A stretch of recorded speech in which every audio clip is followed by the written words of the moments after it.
The first photo loads with the faintest stutter of the hotel Wi-Fi, as if the universe is asking Maren Hale if she's sure she wants to see it. She is not. She taps anyway. There he is, Elliot Ward, collar open, palm splayed on the paparazzi flash of a black sedan, smiling with the easy grace people once called statesmanlike. And there she is, a woman with movie poster eyes and a dress that doesn't forgive, Nadia Pierce, hand resting over his heart like a claim. Maren's thumb shakes. Her other hand circles her belly, 28 weeks along, as the nurse calls her name. She thought disappearing would save the baby. She hadn't planned on becoming a ghost who could still feel jealousy burn. 3 months earlier, the lake was not yet warm enough for boats. The branches along Lake Michigan rattled like cutlery. Their house on Sheridan Road watched the water the way rich houses do, with endless glass and expensive quiet. Maren used to love the hush.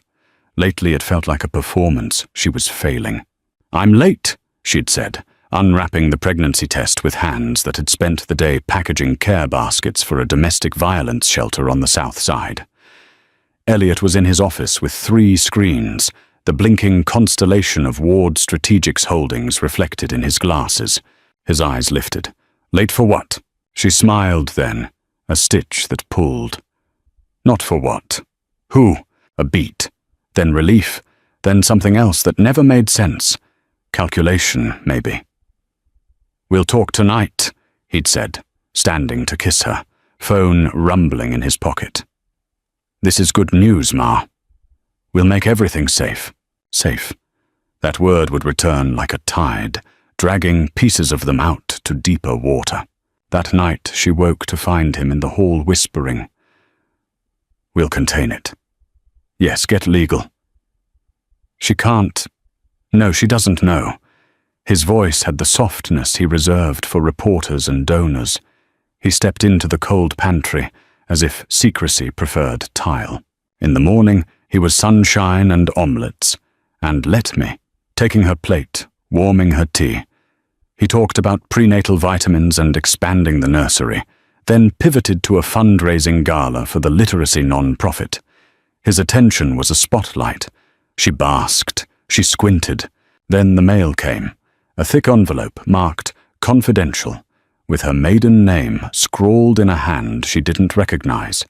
Inside, a single photograph of Maren leaving a clinic 2 years prior, when she'd thought she had cervical cancer, a false alarm, but the terror lingers, and a note clipped with a paperclip shaped like a star. "Leave before he sells you the story where your body is a PR crisis." "Who sends paperclips like stars?" she asked Elliot, dangling the note. He frowned, then went very still. "I'll handle it." "How?" she asked. "Who is he?" He hesitated long enough for fear to become shape. "Ma, there's a vote next week. If certain people wanted leverage, they'd go for you. For us, this is nothing." Nothing felt like a puddle with no bottom. That night, the security system pinged at 2:03 a.m., Camera 3, the side garden. Elliot hit snooze on the alert and told her it was probably raccoons. At 2:12, the ping came again. She opened the app herself. A shape moved past the hydrangeas and lifted a phone, the blue light severing the dark. The figure looked up at the camera, then at the house, as if memorizing windows. Maren's breath snagged. She called 911. Elliot pressed her hand and told the dispatcher it was likely a false alarm. No units came. The next day he added an extra security patrol and a new NDA to her life. "Everyone signs one," he said. "It's standard." The guard, Ramon, had kind eyes. The NDA did not.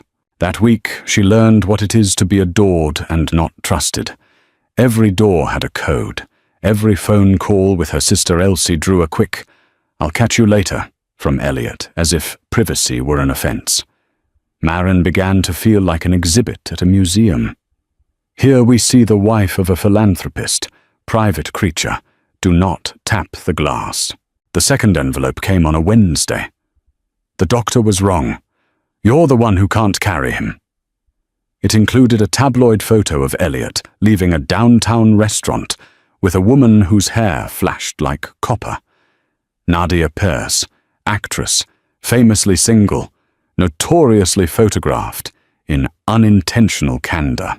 Marin pressed her forehead to the fridge and listened to the hum. The baby flicked under her ribs. Some part of her mind passed language. Can't carry him. The baby? Elliot? The lie? When she showed Elliot, it was the first time he didn't reach for her immediately.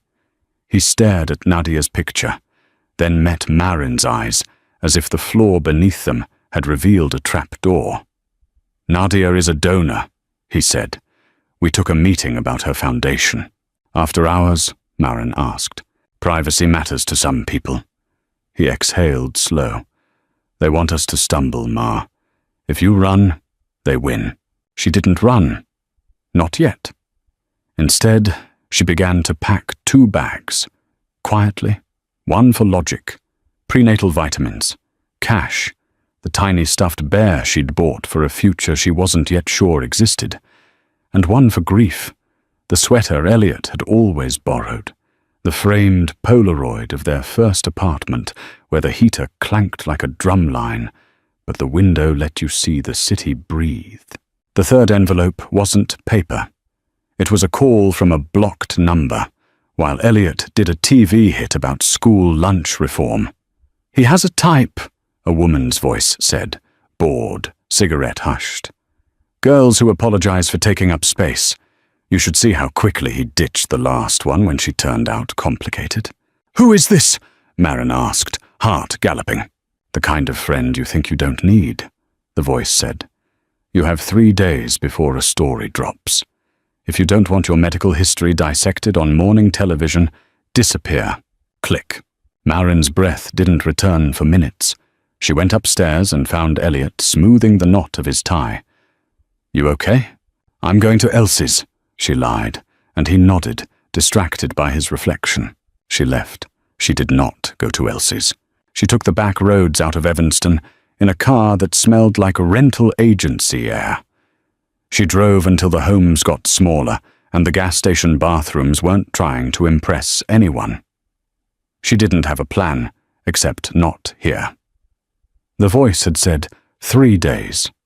What does a woman build in 72 hours? A life? A lie?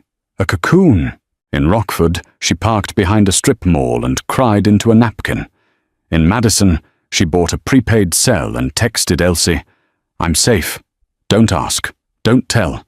If anyone calls you don't know. Elsie replied with a string of furious hearts and a single directive. Tell me where or I will escalate. Marin sent nothing else. She could see the news anchor already. Philanthropist's pregnant wife goes missing. Police question sister. The thing about power is it doesn't only protect those who have it, it disciplines those who don't. She found Mattingly, Wisconsin, because the motel wasn't a chain, and the neon vacancy sign stuttered like a secret. The woman who ran it wore a cardigan the color of bruised peaches, and introduced herself as Vi. On the registration card, Marin wrote Maria Hawke. The act of misspelling herself felt like stepping sideways into a world where she could survive. You here for the fair? Vi asked, sliding over a key on a plastic diamond. Family, Marin said. Surprise visit. Vi's eyebrows rose like parentheses. Family's funny that way. The room smelled like lemon cleaner and old stories. Marin opened her bag, squeezed the bear. She thought of Elliot at home, how he microwaved tea like a sin, how he put his hand on the small of her back like an apology he wasn't sure how to say. Was she being paranoid? A coward? A mother? Outside, kids were practicing for the county festival. Lopsided floats of crepe paper and cut-out stars. Stars. The paperclip. The phone rang. The motel line. Vi's voice. "You have a visitor, Maria." Marin's stomach dropped to the carpet. She came to the office to find Ramon, the guard from the house, not in uniform, eyes raw with something too messy to bring to work. He didn't touch her, kept his hands flat on the counter. "Mrs. Hale," he said, and then, correcting, "Ms. Hawke." "How?" "I followed the trail of what a smart, scared person would do," he said. "I'm not here on Mr. Ward's orders. He thinks you're with your sister. He's—" Ramon swallowed. "They're prepping a statement. Missing person. They'll do it soft at first. If you don't return in 24 hours, they'll change the tone." "They?" Marin asked. "Legal," he said, as if naming a weather pattern. He slid a phone across the counter, face up. On the screen, a text thread he'd printed because he still didn't trust screenshots. It was between two numbers she didn't recognize. "Drop the clinic file at 9. Nadia will distract. Ward walks in at 9:20. We get him on camera. Reply. And the wife?" Answer. "Handled." Marin didn't notice she'd sat until she was already there, the chair biting her thighs. "Nadia," she said. "The actress," Ramon said. She started showing up 3 months ago. Camera crews always happened to be nearby. I checked her foundation. Real charity, real work. But her manager? He's tied to an investor who's been trying to swallow Ward Strategic for 2 years. The kind of man who thinks empathy's a liability. "Why are you telling me?" Marin asked. "You work for Elliot. I work for who needs protecting," he said simply. "My sister got her medical records leaked when she tried to report a doctor for negligence. Cost her a job, a decade. When I saw the envelope with your clinic photo, I knew this wasn't gossip. It was a warning shot." He looked down, thumb worrying the edge of the counter. "I came to give you choice. You can disappear better than this, or you can fight." "What does fight look like when you're pregnant and every door is coded?" Marin asked. Ramon inhaled like a swimmer before a long dive. "It looks like choosing your witnesses, not the ones they pick for you." That night, Marin lay awake and listened to the ice machine churn. She thought of women she'd met at the shelter, the way they talked about decision as if it were a muscle you could thicken with practice. She texted Elsie the name of the motel, with the understanding that love sometimes looks like leverage. At 5 a.m., the baby kicked so hard she laughed. "Okay," she whispered. "Okay." She made a plan. She would see a different OB in Madison. She would put her health under her name, apart from Elliot's insurance. She would call an investigative reporter she knew from the days when she and Elliot used to think transparency was an asset. She would return when she could return safely, when the game shifted. She would build what women have always built when the world was cruel, a network of people who saw her as a person, not a headline. Then she opened her phone, and the photo of Elliot and Nadia at the sedan loaded, their bodies a script she could not read without bleeding. Madison's clinic was small enough that the waiting room chairs were mismatched, big enough that the magazines still arrived in the month they were printed. Dr. Lynn, a woman with steady hands and a voice like winter sunlight, listened without skepticism. About the envelopes, about the raccoon alarms, about the paperclip stars. "You need to be calm to carry this baby," Dr. Lynn said, "but you also need to feel you're not crazy. Both matter to your blood pressure." Marin wanted to fold herself into the exam table paper and disappear again. "Is it crazy to think a manager and an investor could collude to weaponize my body?" Dr. Lynn didn't flinch. "It is believable to think people who control stories might try to control yours." They discussed practicalities, medical records, security at the clinic, a note in the file about confidentiality, a plan if anyone called pretending to be Elliot's assistant. Dr. Lynn recommended a counselor who worked with women whose partners wielded power like a scaffolding built around you, designed to hold you up and hold you in. When Marin left, The photo on her phone had sprouted a cousin. A short clip. Nadia touching Elliot's sleeve. He saying something that made her laugh, a soft throw of the head that suggested intimacy, or a good joke, or choreography. The comment section combusted. Ward's new leading lady? Power couple alert! His wife hasn't been seen in weeks. She hated how easily her thumb found the comments. She hated how easily people spoke of missing women as if they were punctuation, commas in a man's storyline. Elsie called that night, the sound of her breath a metronome of restraint. I want to come get you, she said. Say the word. I want you to eat dinner, Maren said, trying to smile. And drink water. And sleep. Don't mother me while you're on the run, Elsie snapped, then softened. Sorry, This feels like a machine you can't step in front of. I'm not stepping in front of it, Maren said. I'm taking a wrench to the back panel. Ma, Elsie whispered. A wrench sounds like hope. On day 4, the statement went out. Ward Strategic and the Ward family request privacy as they manage a private family matter. The photo outlets ran the clip of Elliot and Nadia with it, because juxtaposition is its own story. The reporter, Maren, trusted. Nico Vega texted, I'm in if you are, on background until you say otherwise. Nico didn't use emojis. Maren loved him for it. She told him enough to widen his eyes, and not enough to put him in jail for contempt. He asked for documents. She gave him nothing yet. He asked for names. She gave him one. The manager, Max Klein. Nico exhaled. Oh, you know him? Maren asked. Everybody knows the shadow he throws, Nico said. He had a client who was blackballed silently for turning down a producer. Bad things happen near him. No one can pin the bad to his shirt. What about the investor? She asked. Nico paused. If it's who I think, he owns newspapers the way some men own hobbies. Then how do we win? She asked. You pick a place where he doesn't own the floor, he said. Local, not national. Human, not scandal. You make it about care, not about catching a man with a woman in a car. Maren pressed her palm to her belly and pictured a different kind of theatre. A church gym with folding chairs and coffee in styrofoam. A room where the story of a woman's body wasn't sexy but sacred. That night, Vi knocked on her door with a pie whose cracked top smelled like cinnamon and insistence. Your friend is back, she said. The one with the good eyes.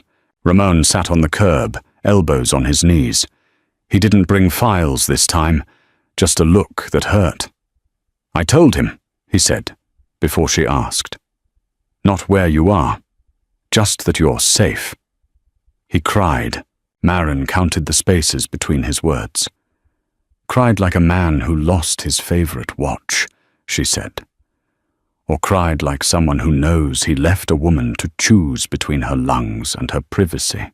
Both, Ramon said, eyes on his shoes. He said he thought he could control the fire, that Nadia wasn't... He hesitated. He called it optics. Maren let the rage pass through her like a front. That's a word for a company, she said, not a marriage. Ramon nodded. He asked me to give you this. He slid over a folded paper.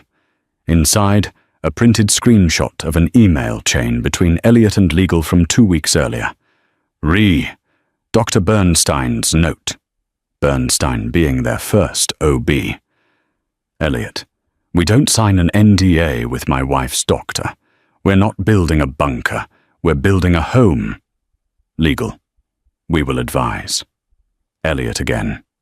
Your advice is noise. Maren closed her eyes. She could see him typing that. Jaw tight, the vein in his neck he hated when it showed. It's not enough, she said. But it matters. Ramon leaned back. He's not clean, he said. He's not rotten.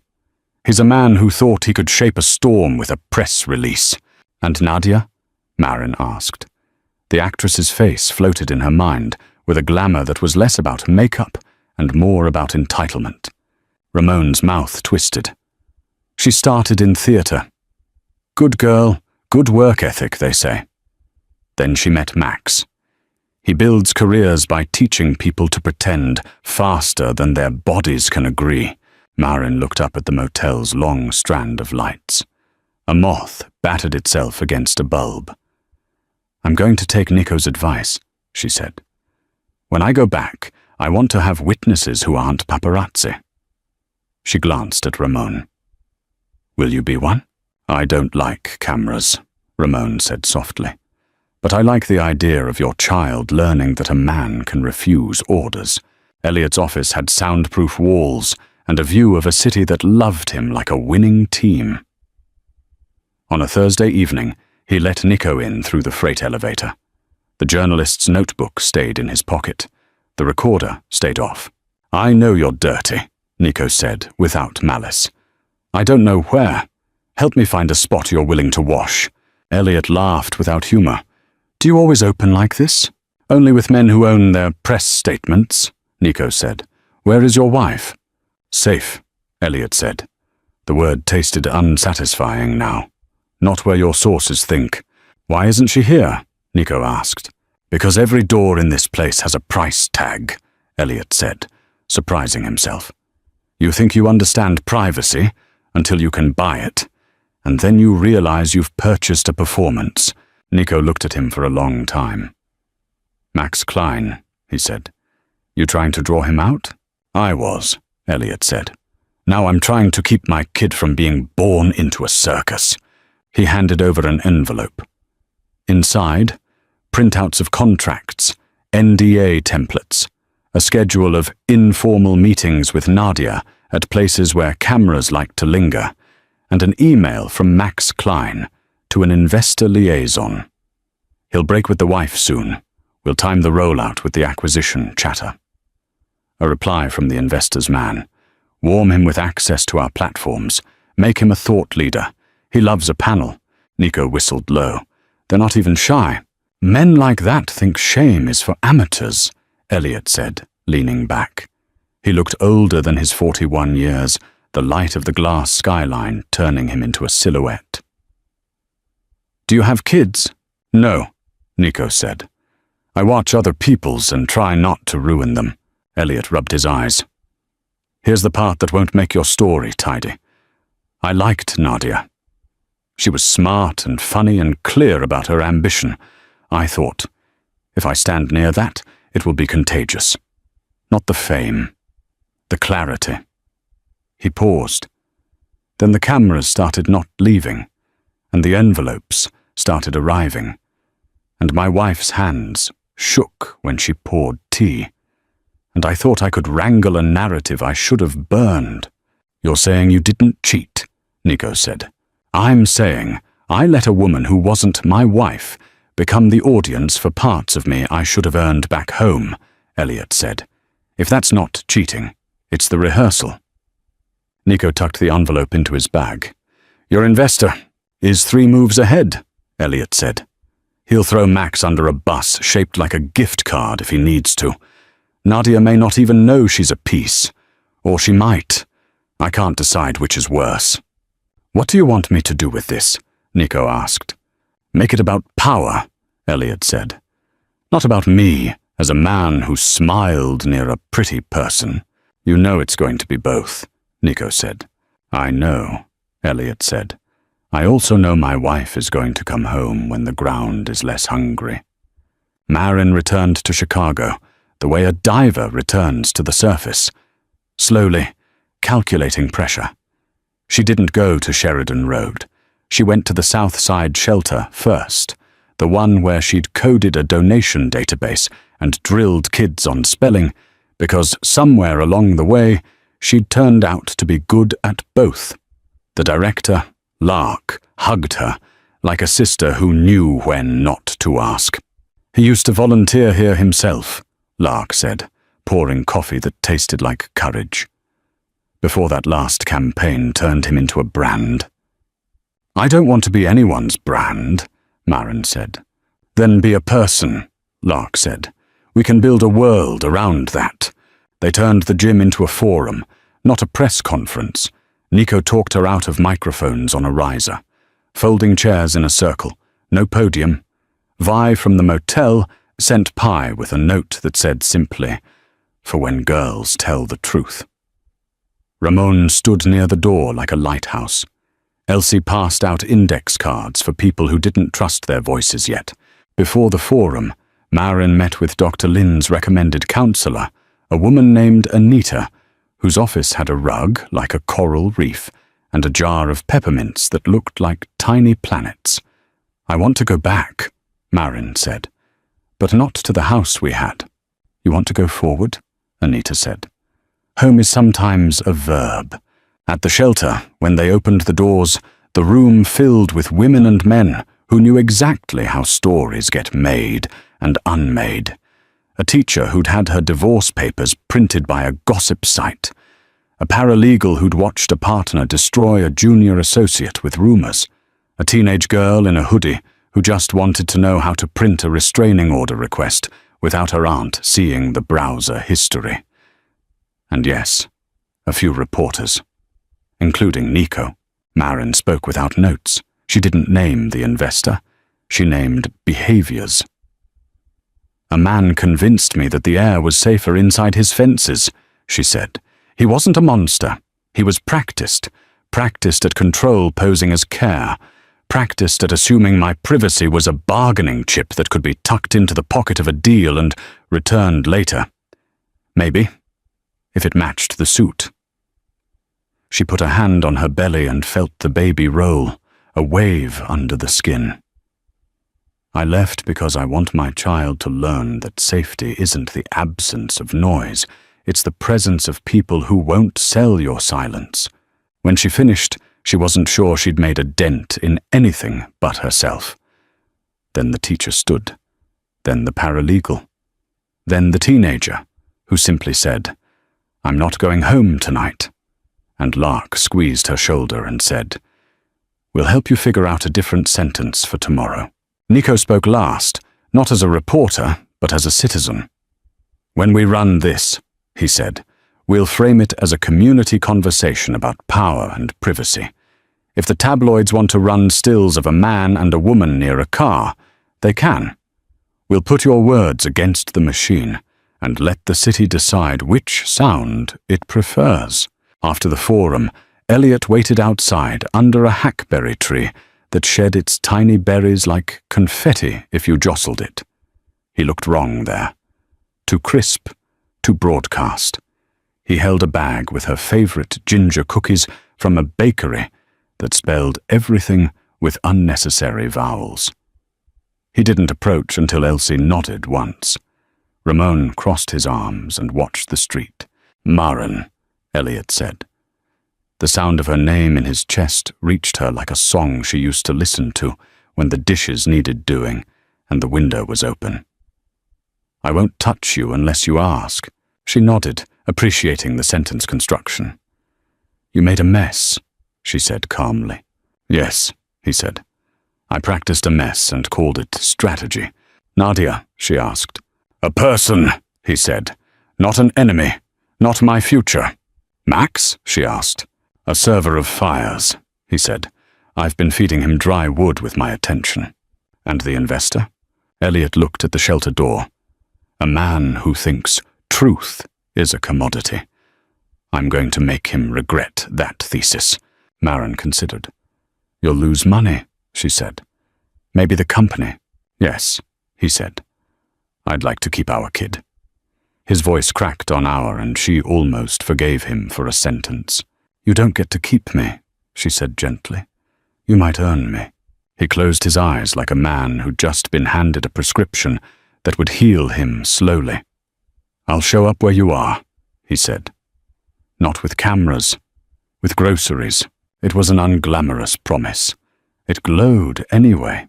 Nico's story ran in the Sunday edition of the local paper that still put ink on hands. The headline was not a tabloid scream. "When privacy is a currency, a community weighs the cost." Inside, alongside Marin's forum, were small, careful boxes. What HIPAA really covers. how to request your medical records, what to do if you suspect a leak. It was, in the way good journalism can be, both infuriating and useful. Meanwhile, the Investor's media properties ran a different headline. Ward's wife stirs drama, actress unbothered. And there was Nadia, walking into a studio with a coffee and a speed that said, "Please let me be late to something important." Marin felt the pull to hate her. Anita suggested instead that she locate the person who had learned to take speed as love. Back in the city, Elliot called a board meeting and did the thing everyone tells rich men never to do. He confessed. He said he'd let attention distort his calibration. He'd listened to flattery as if it were policy. He'd prioritized optics over oxygen. He didn't weep. He didn't brand it. He said, "I'm sorry," like a hinge that had rusted and still opened. The board loved the part where he blamed himself. It let them not have to change. Then Nico published the contracts, the NDA templates labeled domestic proximity, the emails where Max promised access to doubling Ward's Q score. The Investor's man saying, "We can make him clean to the audience that matters." The State Attorney General requested a conversation with several parties. The hospital where Dr. Bernstein worked announced a review of patient privacy protocols. Nurses wrote op-eds about how they are not the leak. The Investor denied everything and threatened to sue. Max vanished to a rehab that specializes in men who have lost their way in the fog of talent management. Nadia's publicist issued a statement about her client's commitment to uplifting women's stories. It read like a mirror that had learned to talk. In the middle of that weather, Marin went into early labor. It happened on a Tuesday when Vi's pie had just left the oven, and Elsie was crying at a commercial where a man fixed a porch swing. The pain was not the stabbing she'd expected, but a full-body shiver followed by a clamp. Dr. Lynn's calm voice over the phone. "Go now. I'll meet you there." Elliot drove like a man who'd been given 8 minutes to prove his usefulness. In the hospital parking lot, he stopped, hands white on the wheel. "May I come?" he asked. He looked terrified of the wrong answer and committed to hearing it. "Yes," Marin said. "If you can be here as a person, not as a plan." "I can make coffee," he said. He could. He did. Labor collapsed time into a wet red tunnel in which a woman might scream or pray or remake herself into someone who can hold pain without letting it break her. Marin did all three. Elsie held one hand. Vi held the other. Ramon sat in the hall like a stone that had decided to spend the afternoon being useful. Nico sent a text that simply said, "Here if needed." In the end, the baby came with hair like a rumor and a cry like a reprimand to the world. They named him Jonah because he arrived in a storm, and because of the way the name tasted. Round, a place to land. Elliot wept, not like a press conference, but like a man whose body had lost the power to curate. After, in the quiet, cracked only by machines whispering numbers, he stood by the window and said the thing that finally felt like a bridge.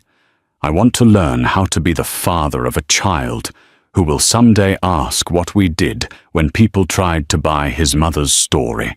Then," Marin said, eyes on Jonah's face, "you will tell him we turned the microphones toward the community and away from the car." Jonah's first week tasted like peaches and antiseptic. The city, having decided that babies are more interesting than men in suits, let the story soften around the edges. Elliot stepped down as CEO with a letter that named no enemies and made no excuses. He listed the names of mentors he'd ignored when they warned him that power makes you deaf. He named the shelter as the recipient of a foundation grant.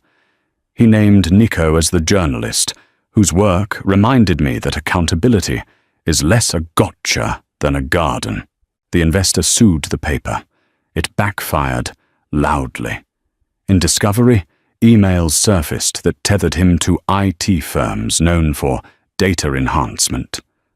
A nurse from Bernstein's clinic came forward through a lawyer, detailing a side channel where non-medical staff were paid to flag celebrity-adjacent patients. The hospital fired people and then did something rare. They apologized in a sentence that didn't include if. Max resurfaced to film himself walking into a meeting with a reckoning expert, a spectacle so perfectly performative it almost made Marin pity him. Nadia reached out through Vi of all people. The actress had come to the shelter quietly, wearing a hat like a disguise and a mouth like she'd recently stopped eating. "I didn't know," she said in a small office with a whiteboard that still had last week's meal planning scribbled on it. And then I knew, and I told myself that knowing is not the same as participating, which was cowardice in a dress. Marin looked at her and saw a woman who'd been trained to make an entrance at the expense of exits. "What do you want?" she asked, not unkindly. "I want to use my voice for something that isn't my face," Nadia said. The sentence made them both laugh. "I want to say sorry, not as a press release, as a practice. I can sell a story," she added. "Maybe I can sell one where a man is not the center." "You can amplify one," Marin said. "We don't need to be sold." Nadia nodded, cheeks pink with unpracticed humility. "Teach me how to not make it about me." They started small. Nadia funded a project at the shelter where girls learned media literacy, the difference between attention and care, the choreography of images, the meaning of opt-out as a full sentence. She used her Instagram to send followers to the paper's community resource boxes, not to her own statements. She didn't attend galas. She showed up for cleanup days. She brought coffee and left before the photos. In their second counseling session, Anita told Marin and Elliot, "Redemption is not a confession with a bow. It's ribs you grow back with boredom. It's the grocery list he promised." Elliot had been bringing groceries. He continued to. They were learning to argue in real time, not via press strategies. They were learning that trust is not a feeling you wait for. It's a practice you do. One night, when Jonah's sleep stretched into a miracle, Marin asked, "What was the first lie you told yourself?" Elliot didn't pause. "That I could be in a room with a woman who made me feel new and not owe my wife an explanation for wanting to feel that way." He looked at her straight on. "What about you?" Marin swallowed. "That if I could just be smaller, quieter, the world would stop trying to take from me." They sat with that. Then they ate cereal on the couch while the lake did its endless breathing. Months unspooled, the investor settled lawsuits with checks that never corrected the moral ledger. Max wrote a book with the word "humbled" in the title. The hospital changed its patient intake procedures and hired Dr. Lin to help build a privacy protocol that treated women as sovereign. Nico's story got shortlisted for an award, and he didn't go to the ceremony. He was at the shelter teaching kids how to verify sources. Elliot took a job that made less money and more sense. Chief of staff to a public school network director who didn't care about his speaking voice so much as his ability to make scheduling software behave. He was not photographed for 6 blissful months. When he was, it was because Jonah drooled onto his tie at a library event, and someone's grandma thought it was adorable. Marin, who had always built quietly, built louder. A non-profit spun up at the shelter called Whistle, a hub for women navigating privacy violations with maps, sample letters, calm people who could sit with you while you called a hospital supervisor. Nadia and Elsie sat on the board. Vote managed volunteers with a ferocity that made teenagers stand up straighter. Ramon ran training on personal security that didn't assume people could afford locks that tweet. On their first anniversary after the storm, Elliot asked if he could come home. He had, practically speaking, been home in shifts, couches, guest rooms, the nursery floor at 3 a.m. But the word home deserved ceremony. They wrote vows for a second time that weren't vows so much as job descriptions. Hers, I will tell you when I feel small. I will not wait for you to guess. His, I will treat your privacy like a room I am invited into, not a space I own. Both. We will turn toward each other before we turn toward the crowd. They married again in the shelter's gym, because why pretend a hotel ballroom means anything to people who have lived in rooms where truth is the decor. Lark cried into the sheet cake. Nico didn't take notes. The teenager in the hoodie, now interning at Whistle, made a toast to adults doing it messy and better. Later, when the lake exhaled cool through the open doors, Nadia took Marin's hand. I used to think the most romantic image was a man in a tux on a skyline balcony, she said. Now I think it's a grocery list on a fridge. Marin laughed. Don't tell the magazines. Let them chase the balcony, Nadia said. We've got shelves to stock. A year after Jonah was born, a different kind of envelope arrived in the mail at the shelter, thick with glossy paper. It was a magazine issue dedicated to power couples of the Midwest, the kind of facile glitter Elliot once used to think he needed. He put it in the recycle bin. Marin fished it out and cut it into shapes with Jonah on her lap. They made stars. They used a glue stick to fix them to the wall near the office door. Ramon passed, pointed, smiled. Upgrades. Protection, Marin said. Anita would say recovery is thousands of small, boring decisions to hold on to what matters. And then, sometimes, a glorious one. When a grant came through that allowed Whistle to open a second office on the west side, Marin stood with a pair of scissors and realized only one person could cut the ribbon. She handed the scissors to the teenage intern. I'm not the face of this, she said. I'm the floor. Elliot taught Jonah to say please and to ask before posting photos. He taught himself how to sit with an emotion for 20 minutes without contacting a person who would make it disappear. He apologized. Publicly, yes, but more importantly, privately, with his phone off. When Max's book came out, Nadia posted a photo of Whistle's resource board and captioned it, "Some men write apologies. Some women build them." Then she deleted the app for a month and didn't miss it. The investor spoke at a conference about resilience and never said the word sorry. It didn't matter. Fewer people were listening. On a Tuesday, not special, not dramatic, Marin and Elliot stopped at the grocery store for eggs and dish soap.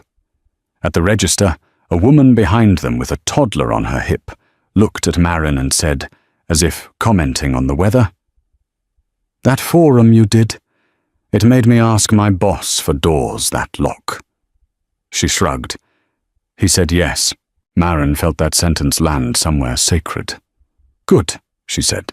"That's good." They walked home along the lake. The water had learned their names.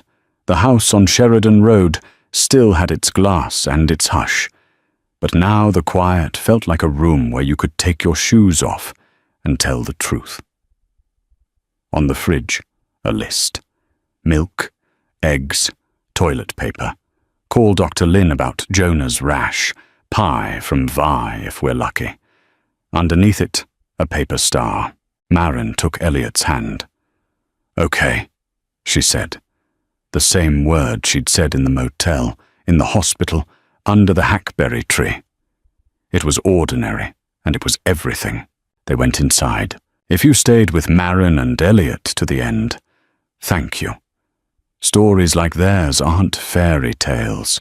They're messy, hopeful maps of how ordinary people decide to love each other and themselves in a world that tries to buy the script. If this resonated, if you've ever had to rebuild trust, reclaim your privacy, or learn that redemption can be as unglamorous as a grocery list, we'd love to hear your thoughts. Drop a comment with what part hit home, share this with a friend who might need it, and subscribe for more slow burn, emotionally rich dramas about power, love, and the truths that change everything. Your support helps us keep making stories that feel real and worth your time. Imagine this: a successful, pregnant wife discovers a shocking text on her phone, unraveling a web of betrayal that turns her luxurious life into a nightmare of lies, bigamy, and deadly revenge. What if your best friend and husband were plotting against you for 2 decades, from San Francisco's elite circles to federal prisons and hidden threats? Betrayed When Millionaire Love Turns Deadly is a roller coaster of twists, heartbreak, and empowerment that will keep you on the edge of your seat. Stick around as I dive deep into this gripping story. You won't believe how it ends. If you're hooked already, smash that like button, drop a comment with your wildest betrayal story, share this with a friend who loves drama, and subscribe for more thrilling reviews. Let's get into it. The afternoon sun streamed through the floor-to-ceiling windows of Dr. Sarah Chen's upscale obstetrics practice in San Francisco's Pacific Heights.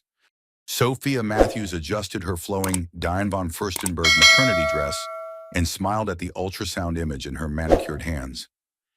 At 38, this pregnancy felt like a miracle, a second chance at motherhood after years of struggling to conceive. Her phone buzzed against the leather chair. A text message notification appeared on the screen, but it wasn't meant for her eyes. The message was addressed to her husband, Marcus, somehow delivered to her phone through their shared iCloud account. "Can't wait to see you tonight, darling. Same hotel room as always. Victoria." The ultrasound photos fluttered to the pristine white floor like fallen leaves. Sophia's perfectly applied makeup couldn't hide the color draining from her face as the reality of pregnant wife betrayed crashed over her like a tsunami. The baby monitor's gentle whooshing sound of her unborn daughter's heartbeat seemed to mock her as tears began streaming down her cheeks. Rain started pattering against the medical office windows, as if the universe itself was crying for her shattered dreams. She clutched her worn copy of Eat, Pray, Love, a 15th anniversary gift from Marcus just 6 months ago, when their millionaire marriage still seemed unbreakable. Dr. Chen knocked gently before entering. "Sophia, everything looks perfect with baby Emma. She's measuring exactly on track for 28 weeks. But nothing was perfect anymore. This heartbreaking family drama was just beginning to unfold, and Sophia's world of luxury affair scandals was about to consume everything she held dear. 20 minutes later, Sophia's hands trembled as she gripped the steering wheel of her Tesla Model S, navigating through San Francisco's foggy streets toward their Presidio Heights mansion. Her mind raced with questions she never thought she would ask. How long had Marcus been having an affair? Who was Victoria? And how could her husband betray their family just as they were preparing to welcome their daughter? The wrought iron gates of their circular driveway came into view, but Sophia's breath caught in her throat. A silver Porsche Cayenne sat in the space usually reserved for guests, its license plate reading Vic's car. Through the tall windows of their marble foyer, she could see two silhouettes locked in an intimate embrace. Marcus Matthews, her husband of 15 years and tech mogul worth $50 million, was kissing another woman in the exact spot where Sophia had announced her pregnancy 3 months earlier. The midlife betrayal story she never imagined becoming part of was now her devastating reality. Sophia's designer heels clicked against the imported Italian marble as she pushed through the heavy oak doors of their home. The sound echoed through the two-story foyer like gunshots, causing the embracing couple to spring apart. Marcus turned first, his salt and pepper hair disheveled, his custom-made shirt partially unbuttoned.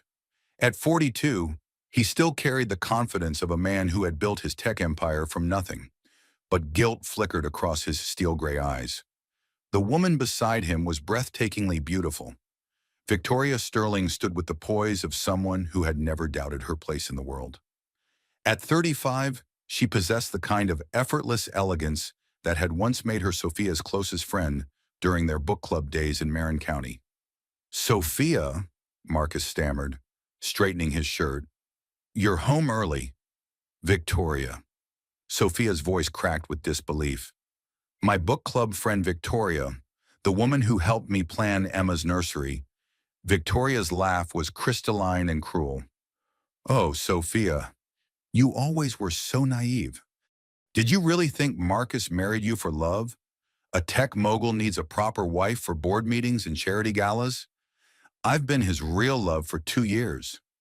The words hit Sophia like physical blows. This was more than just husband affair with Mistress. This was a calculated betrayal by someone she had trusted with her deepest fears about pregnancy at her age.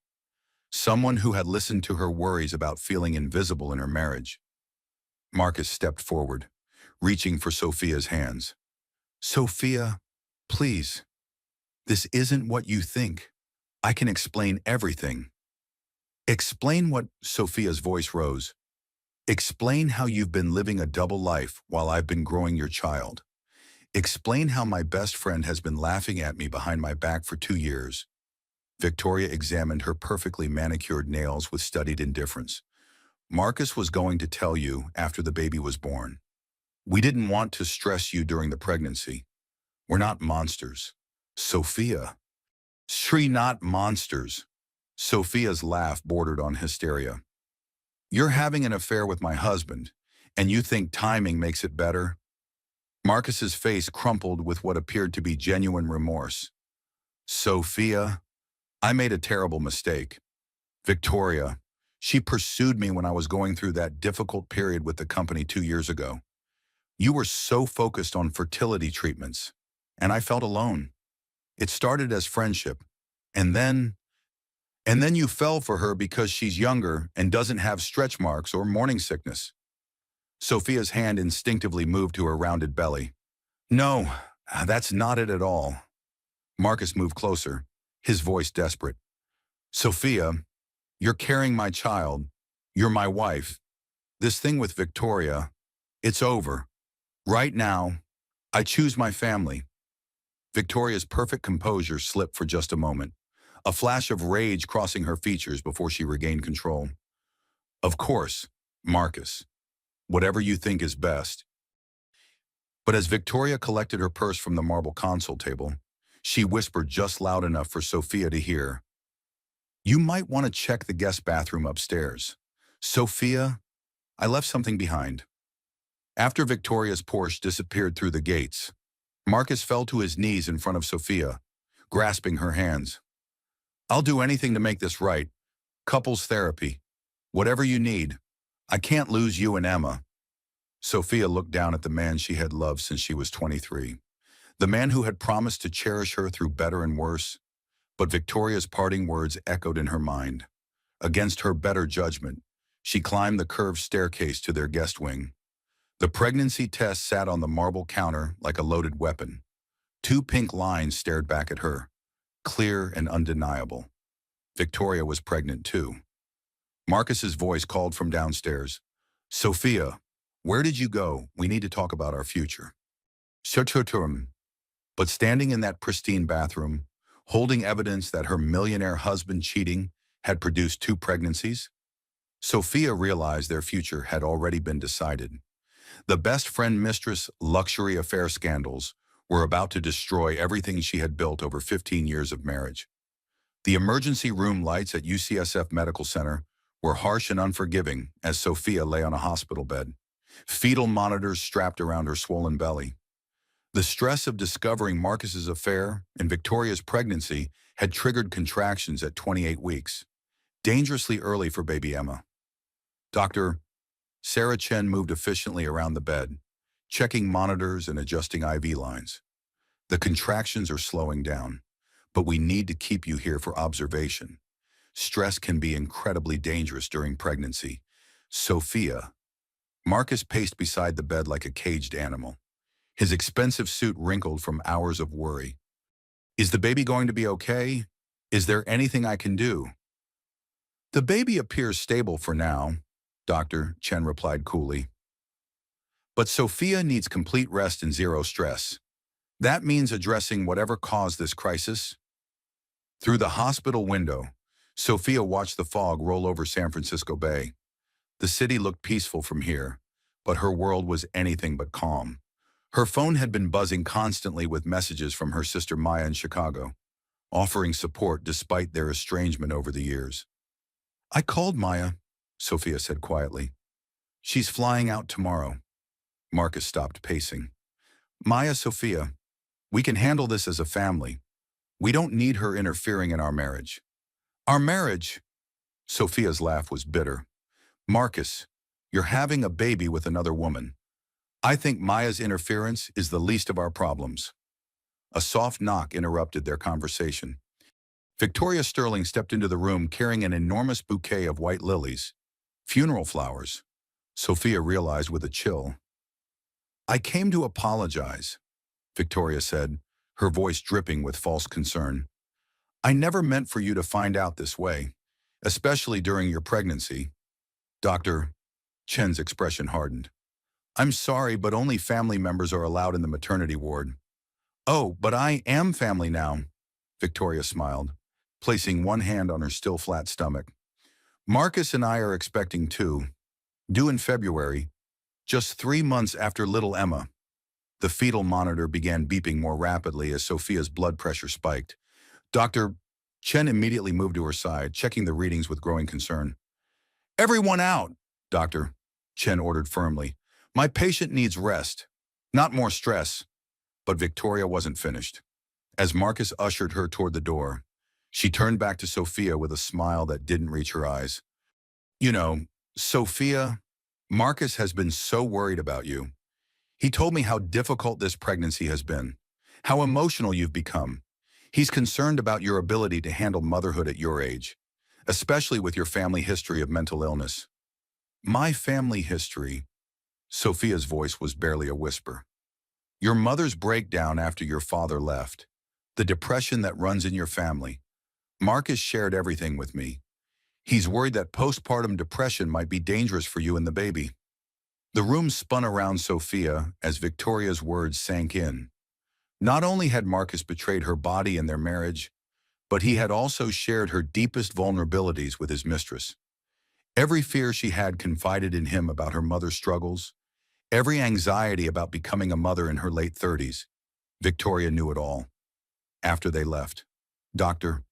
Chen sat beside Sophia's bed.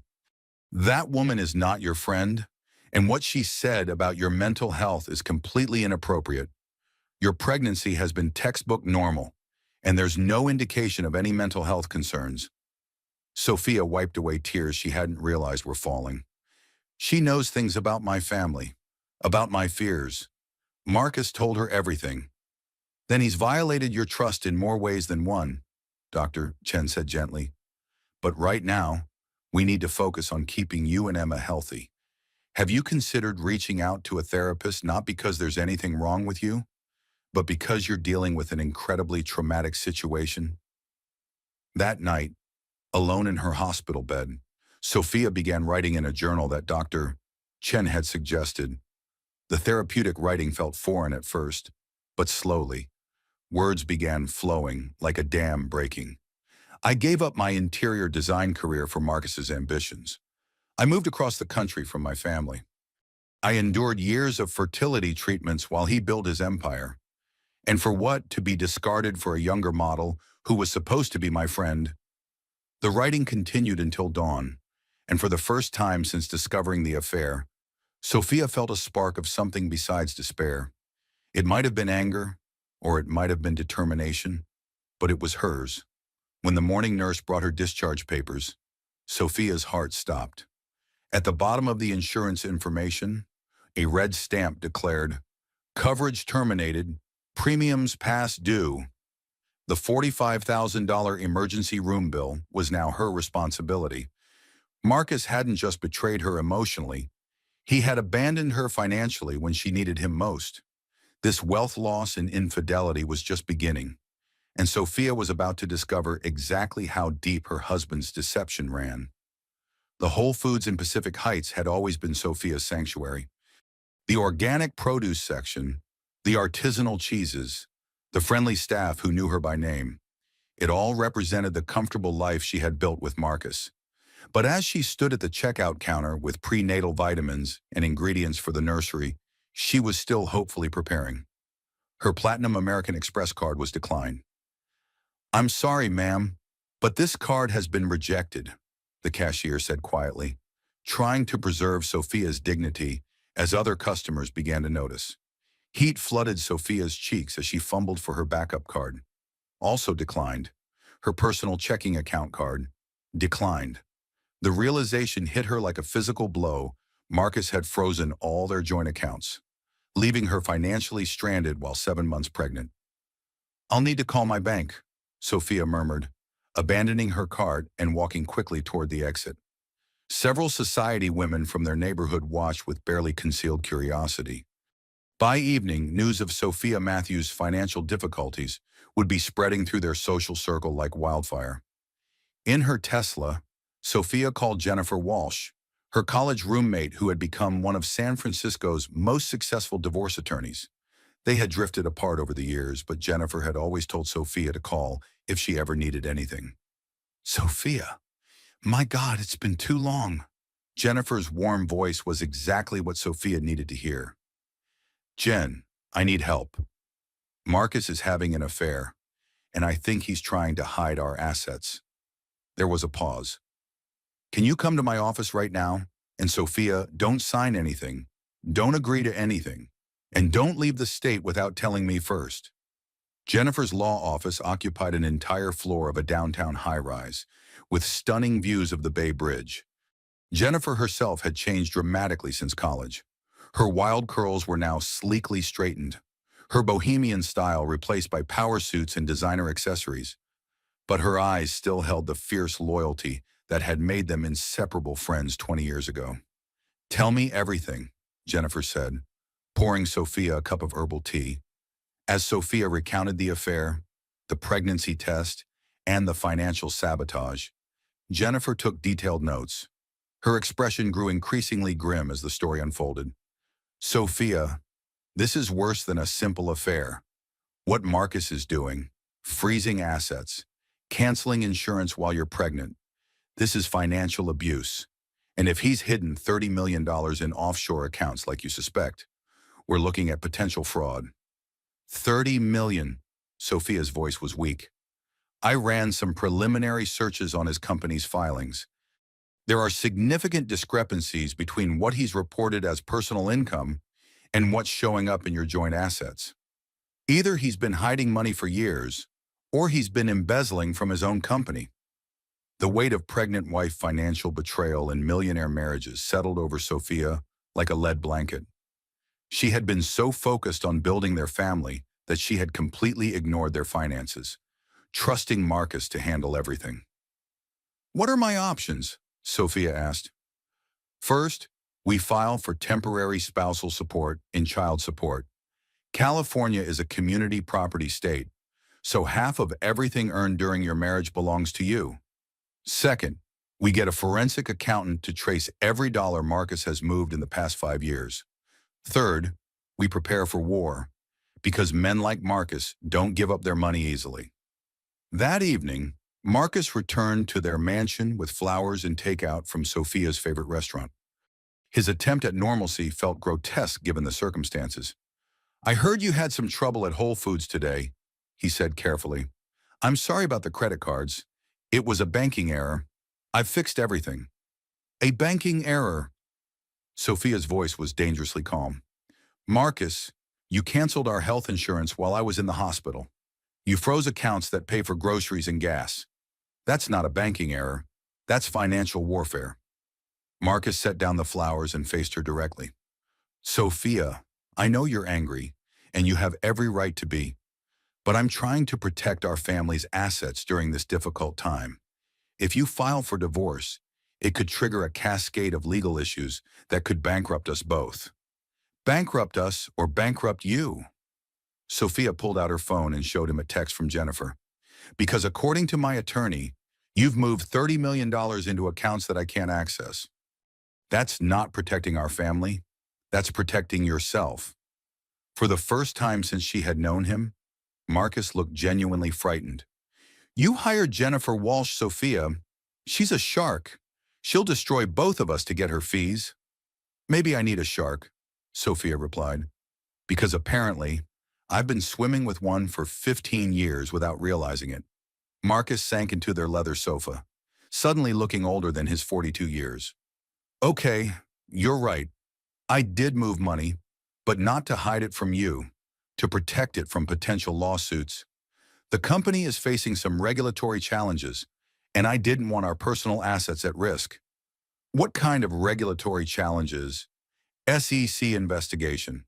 Nothing serious, just routine compliance issues. But lawyers are expensive, and I wanted to make sure Emma's college fund was protected. It sounded reasonable, almost noble. And Marcus was looking at her with the same earnest expression that had made her fall in love with him in graduate school. For a moment, Sophia felt her resolve wavering. If that's true, then you'll have no problem giving me access to those accounts and providing full financial disclosure to Jennifer. Of course, Marcus said immediately. And Sophia, I want you to know that Victoria and I were over, completely over. She was a mistake, a midlife crisis that I deeply regret. You and Emma are my priorities now. What about her pregnancy? Marcus's expression grew pained. We're handling that privately. She's agreed to, well, to handle the situation discreetly. There won't be another child to complicate our family. Relief flooded through Sophia despite herself. Maybe their luxury divorce due to Mistress could be avoided. Maybe their marriage could survive this betrayal with proper therapy and self-discovery. Maybe Marcus really was choosing their family over his affair. I want couples counseling, Sophia said, and individual therapy for both of us, and complete financial transparency from now on. Done, Marcus agreed quickly. Anything you need. But as they embraced in their marble foyer, Sophia didn't see the text message that lit up Marcus's phone. Marriage completed in Vegas as planned. She suspects nothing.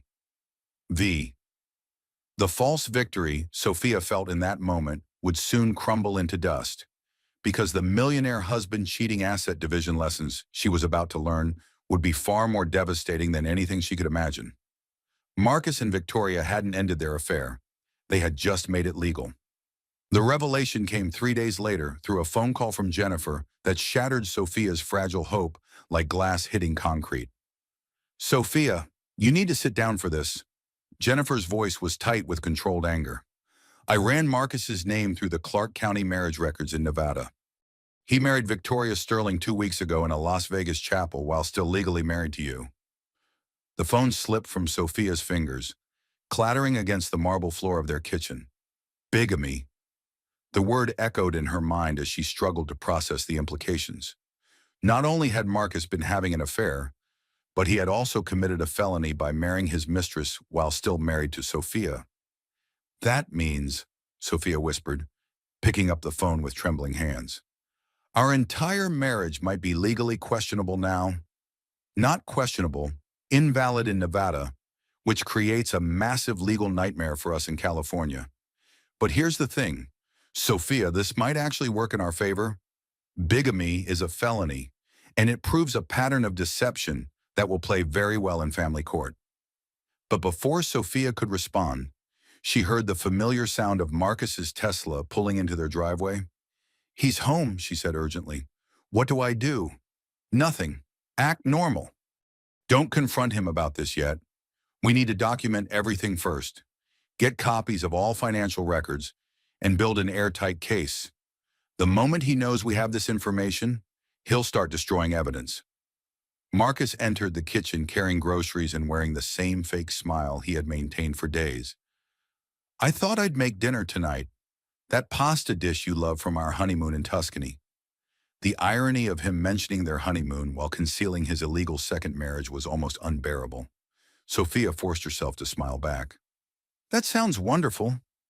As Marcus cooked, chatting about nursery preparations and baby names, Sophia felt like she was living in a psychological thriller. Every casual touch, every affectionate gesture, every mention of their future together was a lie built on top of other lies. Her phone buzzed with a text from Dr. Sarah Chen. Appointment reminder, prenatal checkup tomorrow at 2 p.m. Please bring partner if possible for baby's growth scan. Marcus, I have my appointment with Dr. Chen tomorrow. Can you come with me? Of course, he replied without hesitation. I wouldn't miss seeing Emma on the ultrasound. The next afternoon, sitting in Dr. Chen's waiting room, Sophia watched Marcus flip through parenting magazines and felt sick to her stomach. He was playing the devoted husband and father-to-be while maintaining a criminal secret that could send him to prison. Mr. and Mrs. Matthews, Dr. Chen's nurse called them back, but as they walked toward the examination room, Sophia froze. Victoria Sterling sat in the corner chair of the waiting room, reading a pregnancy magazine. She looked up and smiled at Marcus, not at Sophia, but at Marcus, with an expression of intimate familiarity. What is she doing here? Sophia demanded. Victoria stood gracefully, her hand resting on her still flat stomach. I'm here for my appointment. Of course, Dr. Chen comes highly recommended for high-risk pregnancies. High risk, Doctor. Chen appeared in the doorway, looking confused. Mrs. Matthews, who is this woman? This is Victoria Sterling, Marcus said quickly. She's a friend of ours who's also expecting. I may have mentioned Dr. Chen's excellent reputation. Dr. Chen's expression hardened. Ms. Sterling, I'm afraid there's been a misunderstanding.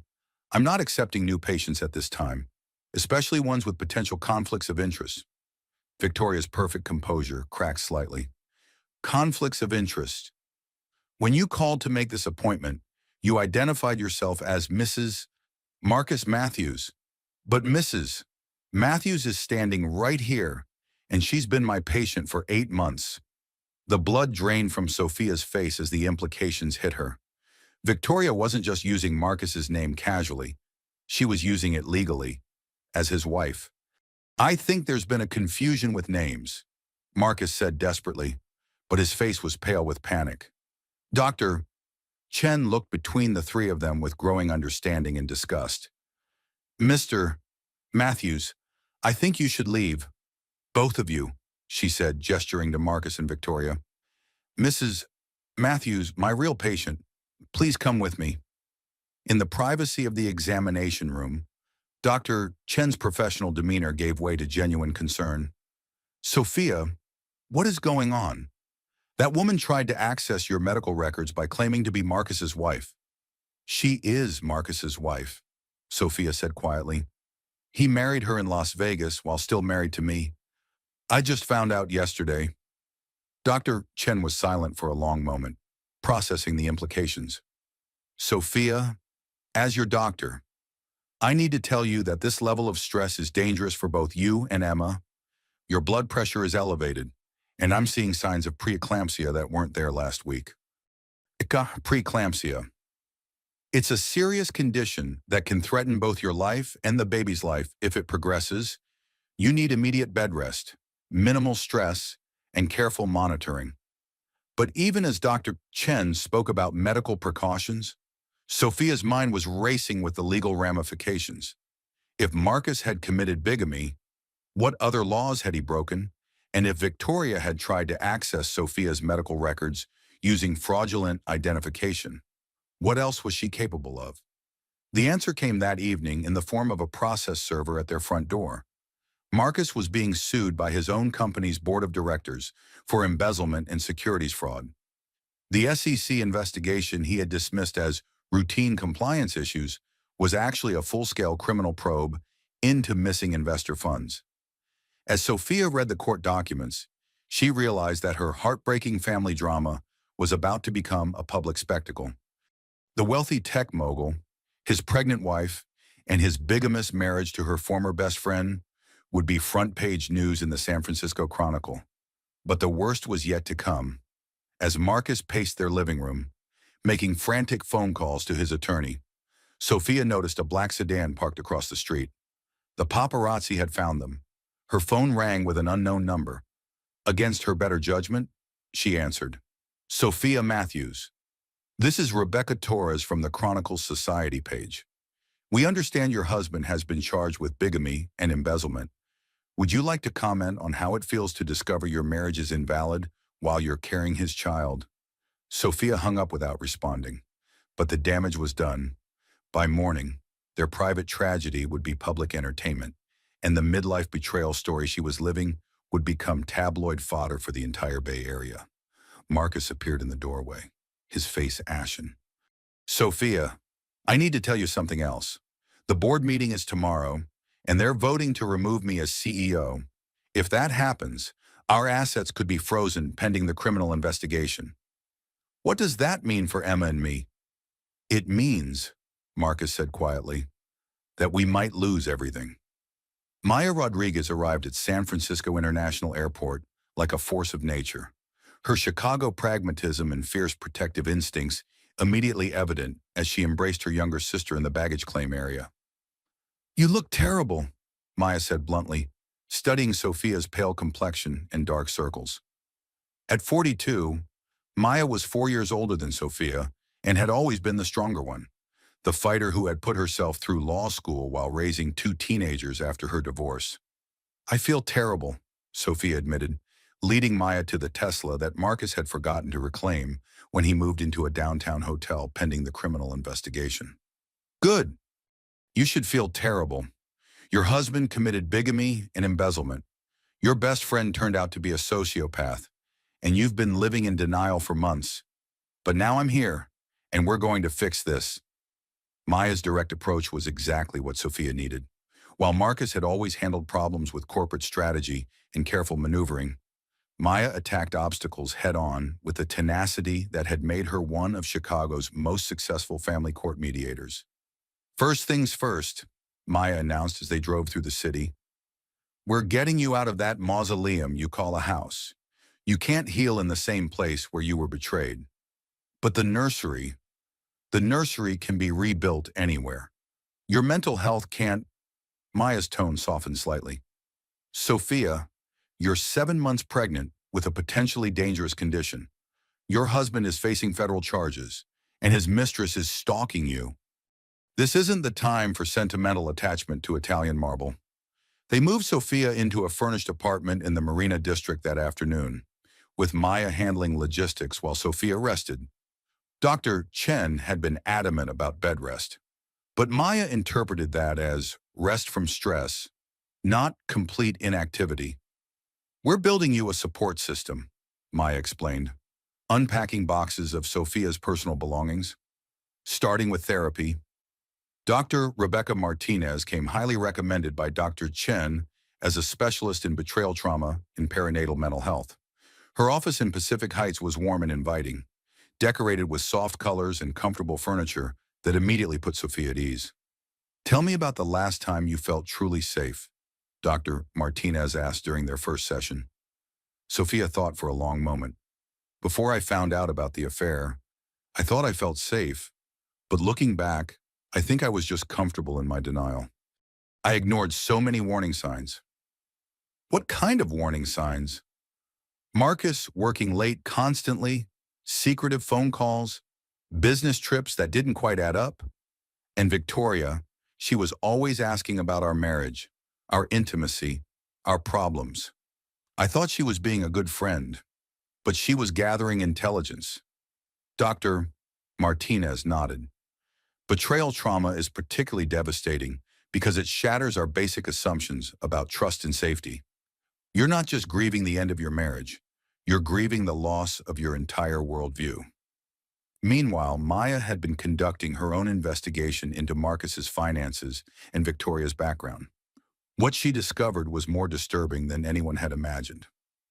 Victoria Sterling isn't even her real name, Maya announced over dinner at their favorite sushi restaurant in Japantown. She's Victoria Thornfield, daughter of a real estate mogul in Connecticut. She's worth about $20 million in her own right. She's rich, Sophia was confused. Then why would she target Marcus? That's what I'm trying to figure out. But here's the interesting part. She's done this before. Twice. She targeted married wealthy men, caused their divorces, and then disappeared with settlements from both the husbands and the wives. Sophia's chopsticks clattered against her plate. She's a professional marriage wrecker. It looks that way. And get this, both of her previous targets had pregnant wives. There's a pattern here. Sophia, this isn't about love or passion. This is about psychological manipulation and financial gain. The revelation that Victoria's pregnancy might be fake, a suspicion that had been growing in Sophia's mind, was confirmed by Maya's research into Victoria's medical history. Records showed a hysterectomy 3 years earlier, following cervical cancer treatment. "She can't be pregnant," Sophia whispered. "It's medically impossible." Which means the pregnancy test you found was planted. The appointments with Dr. Chen were theater. Even the morning sickness Marcus witnessed was probably acting. As the pieces of Victoria's elaborate deception fell into place, Sophia felt something she hadn't experienced in months: righteous anger. She had been played by a master manipulator who had studied her vulnerabilities and exploited them with surgical precision. "What do we do now?" Sophia asked. Maya smiled grimly. "Now we play offense. I've already contacted the district attorney's office with evidence of Victoria's fraud, and Jennifer is filing amended divorce papers that include charges of conspiracy and intentional infliction of emotional distress. But first, they had to address the immediate threat." Victoria had been escalating her harassment, showing up at places where Sophia shopped, following her to medical appointments, and even contacting Sophia's prenatal yoga instructor to ask about her emotional stability. The yoga studio in the Mission District had become Sophia's sanctuary, a place where other expectant mothers shared the universal experiences of pregnancy without judgment or drama. But even that peace was shattered when Victoria appeared at a Wednesday evening class. "I hope you don't mind," Victoria said to the instructor, unrolling a yoga mat next to Sophia's. "Marcus thought it would be good for both of his babies if we practiced together." The other women in the class sensed the tension immediately. Several of them had been following the scandal in the local newspapers, and they instinctively moved to form a protective circle around Sophia. "Actually," said Janet, a tech executive who was expecting her second child, "this is a private class for registered members only. You'll need to leave." Victoria's mask of false sweetness slipped entirely. "I don't think you understand who I am." "We understand exactly who you are," said another woman, Maria, who was a family court judge. "You're the woman who committed marriage fraud and is now stalking a pregnant woman. If you don't leave immediately, I'll have you arrested for harassment." The solidarity of these women, most of whom were strangers to Sophia, was overwhelming. They had closed ranks to protect one of their own without question or hesitation. It was female empowerment in its purest form, and it gave Sophia the strength she needed for what came next. After Victoria left, Janet approached Sophia with a business card. "I'm a forensic accountant specializing in corporate fraud. If you need help tracing your husband's hidden assets, call me. Pro bono." Maria handed Sophia her card as well. "Family court judge, 20 years on the bench. I can't give you legal advice, but I can tell you that judges don't look kindly on men who abandon pregnant wives to commit bigamy."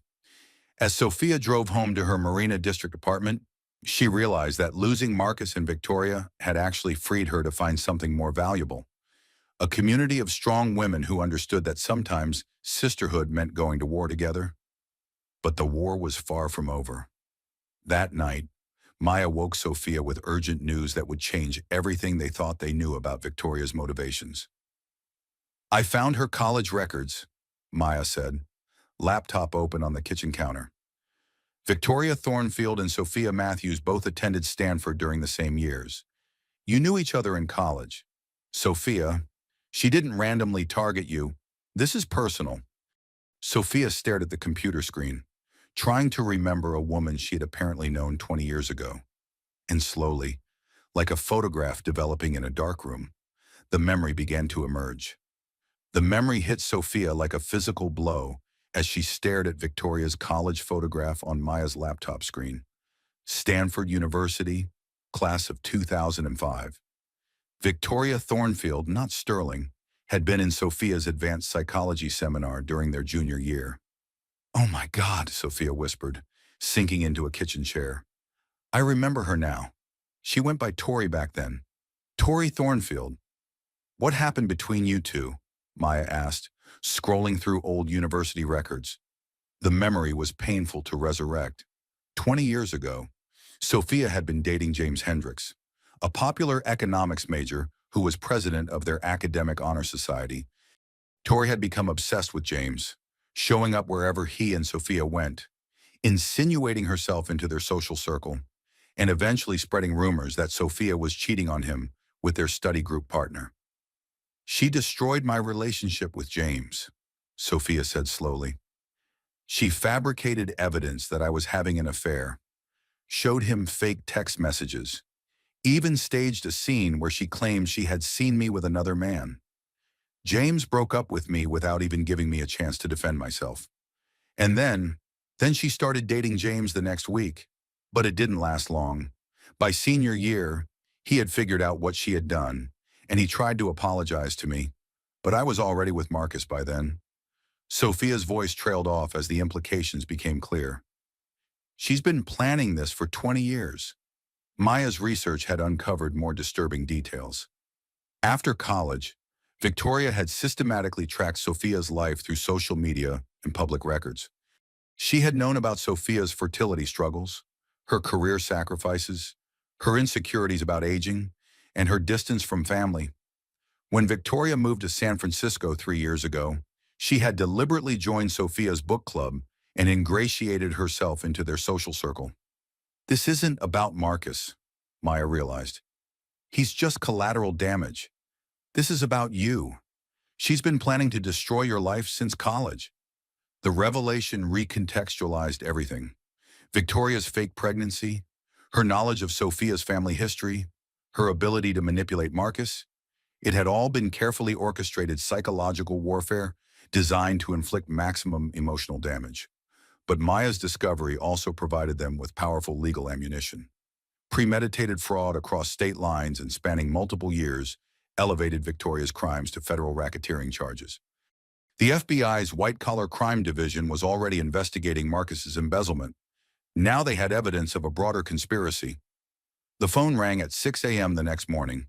Marcus's name appeared on the caller ID, but his voice was barely recognizable. "Sophia, I need to see you. Please. I know everything now. About Victoria, about college, about the fake pregnancy. I've been such a fool." They met at a neutral location, Jennifer's law office, with both attorneys present. Marcus looked like he had aged 10 years in the past month. His expensive suits had been replaced by off-the-rack clothing, and his confidence had evaporated entirely. "Victoria showed me the pregnancy test results," Marcus began, his voice hollow. "Medical records, ultrasound images, everything. I believed her completely. She was so convincing, so detailed in her deception." "When did you realize she was lying?" Sophia asked. "Yesterday. My lawyer received a copy of her medical records as part of the discovery process. Hysterectomy 3 years ago. She can't have children. Sophia, she never could." Marcus broke down completely, tears streaming down his face as he recounted how Victoria had manipulated him with fake medical emergencies, emotional manipulation, and elaborate lies about loving him since college. "She told me she had always regretted not telling me how she felt at Stanford," Marcus continued. "She said she had watched me date you and had been heartbroken, but she had been too shy to compete. She made it seem like destiny that we had reconnected after all these years. So you committed bigamy for a woman you thought was carrying your child and had loved you since college?" Jennifer's voice was ice cold. "I thought I was in love," Marcus said desperately. "She made me believe that my marriage to Sophia was just settling, that I had missed my chance at true love. When she said she was pregnant, it felt like a sign that we were meant to be together." Sophia watched her husband's breakdown with a mixture of pity and disgust. Even now, even knowing he had been manipulated, Marcus was asking her to forgive him for believing another woman's lies over 15 years of marriage. "What do you want from me, Marcus?" Sophia asked. "I want to make this right. I want to be a father to Emma. I want to earn back your trust and rebuild our family." "Our family?" Sophia's laugh was bitter. "Marcus, you're facing federal charges for embezzlement and bigamy. You've hidden our assets in offshore accounts that I can't access. You've destroyed my reputation, my security, and my ability to trust anyone. What family are you talking about? I can fix the money problems, Marcus said urgently. The offshore accounts, the frozen assets. I can make you whole again. More than whole? You'll never have to worry about money. Jennifer leaned forward. What exactly are you proposing? Full financial disclosure? Complete asset transfer to Sophia? I'll plead guilty to the charges and serve whatever sentence they give me. But I want to ensure that Sophia and Emma are provided for. It was exactly what Sophia had dreamed of hearing a month ago. Financial security, acknowledgement of wrongdoing, and a path forward that protected her daughter's future. But sitting in that conference room, listening to Marcus negotiate their relationship like a business deal, she realized something had fundamentally changed inside her. I don't want your money, Marcus, she said quietly. I want my daughter to grow up with a father who has integrity, who keeps his promises, and who values truth over convenience. You're not that man anymore. Maybe you never were. Marcus's face crumpled. Sophia, please. I made terrible mistakes, but I love you. I love Emma. I can change. You had an affair with a woman who was systematically destroying my mental health. You committed felonies to be with her. You abandoned me financially while I was carrying your child. And even now, your solution is to throw money at the problem instead of doing the actual work of becoming a better person? Dr. Martinez had helped Sophia understand that forgiveness didn't require reconciliation. She could forgive Marcus for her own healing while still protecting herself and Emma from further harm. I want you to be Emma's father, Sophia continued. But I want you to be a better father than you were a husband. That means taking responsibility for your choices, serving your sentence with dignity, and proving through actions, not words, that you're worthy of her respect.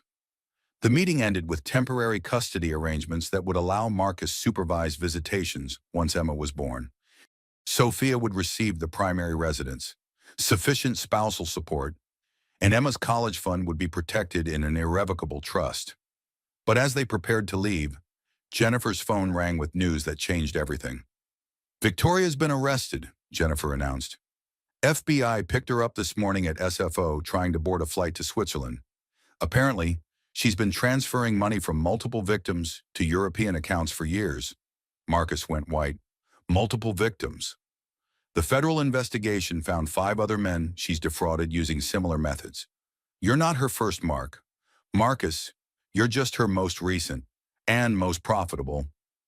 The revelation that Marcus wasn't special, that he was just another mark in Victoria's long con, seemed to devastate him more than losing his fortune or facing prison time.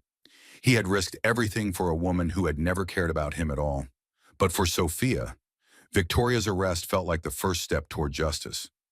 The woman who had spent 20 years planning her revenge was finally going to face consequences for her actions. That evening, as Sophia prepared for Emma's arrival in just 4 weeks, her phone rang with an unknown number. Against her better judgment, she answered. Hello, Sophia. Victoria's voice was eerily calm despite calling from federal detention. I hear you figured out our little history together. How are you calling me from jail? Phone privileges, darling. And I wanted you to know that even though my current plan didn't work out perfectly, I'm far from finished with you. 20 years I've waited for this, and a little setback isn't going to stop me now. The line went dead, leaving Sophia with a chill that had nothing to do with the San Francisco fog rolling in from the bay. Victoria might be in custody, but her obsession with revenge was far from over. Emma's birth was both beautiful and terrifying, a new beginning shadowed by the knowledge that dangerous enemies were still plotting in the darkness. Emma Rose Matthews entered the world on a foggy Tuesday morning in October, her tiny fist wrapped around Sophia's finger as if she understood that they would need to face the world together.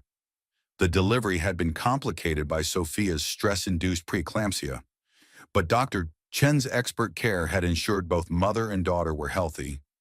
Marcus was allowed to attend the birth despite their separation, and for a brief moment in that hospital room, Sophia almost believed they could find their way back to each other. He cried when he held Emma for the first time, whispering promises about being a better man and a worthy father. "She's perfect," he said, his voice thick with emotion. "Sophia, look what we created together." But the tenderness of that moment was shattered when Sophia overheard a phone conversation Marcus thought was private. While she dozed in the recovery room, exhausted from 18 hours of labor, Marcus stepped into the hallway to take a call. "No, Victoria, I can't leave her now." His voice carried through the partially open door. "She just gave birth to my daughter.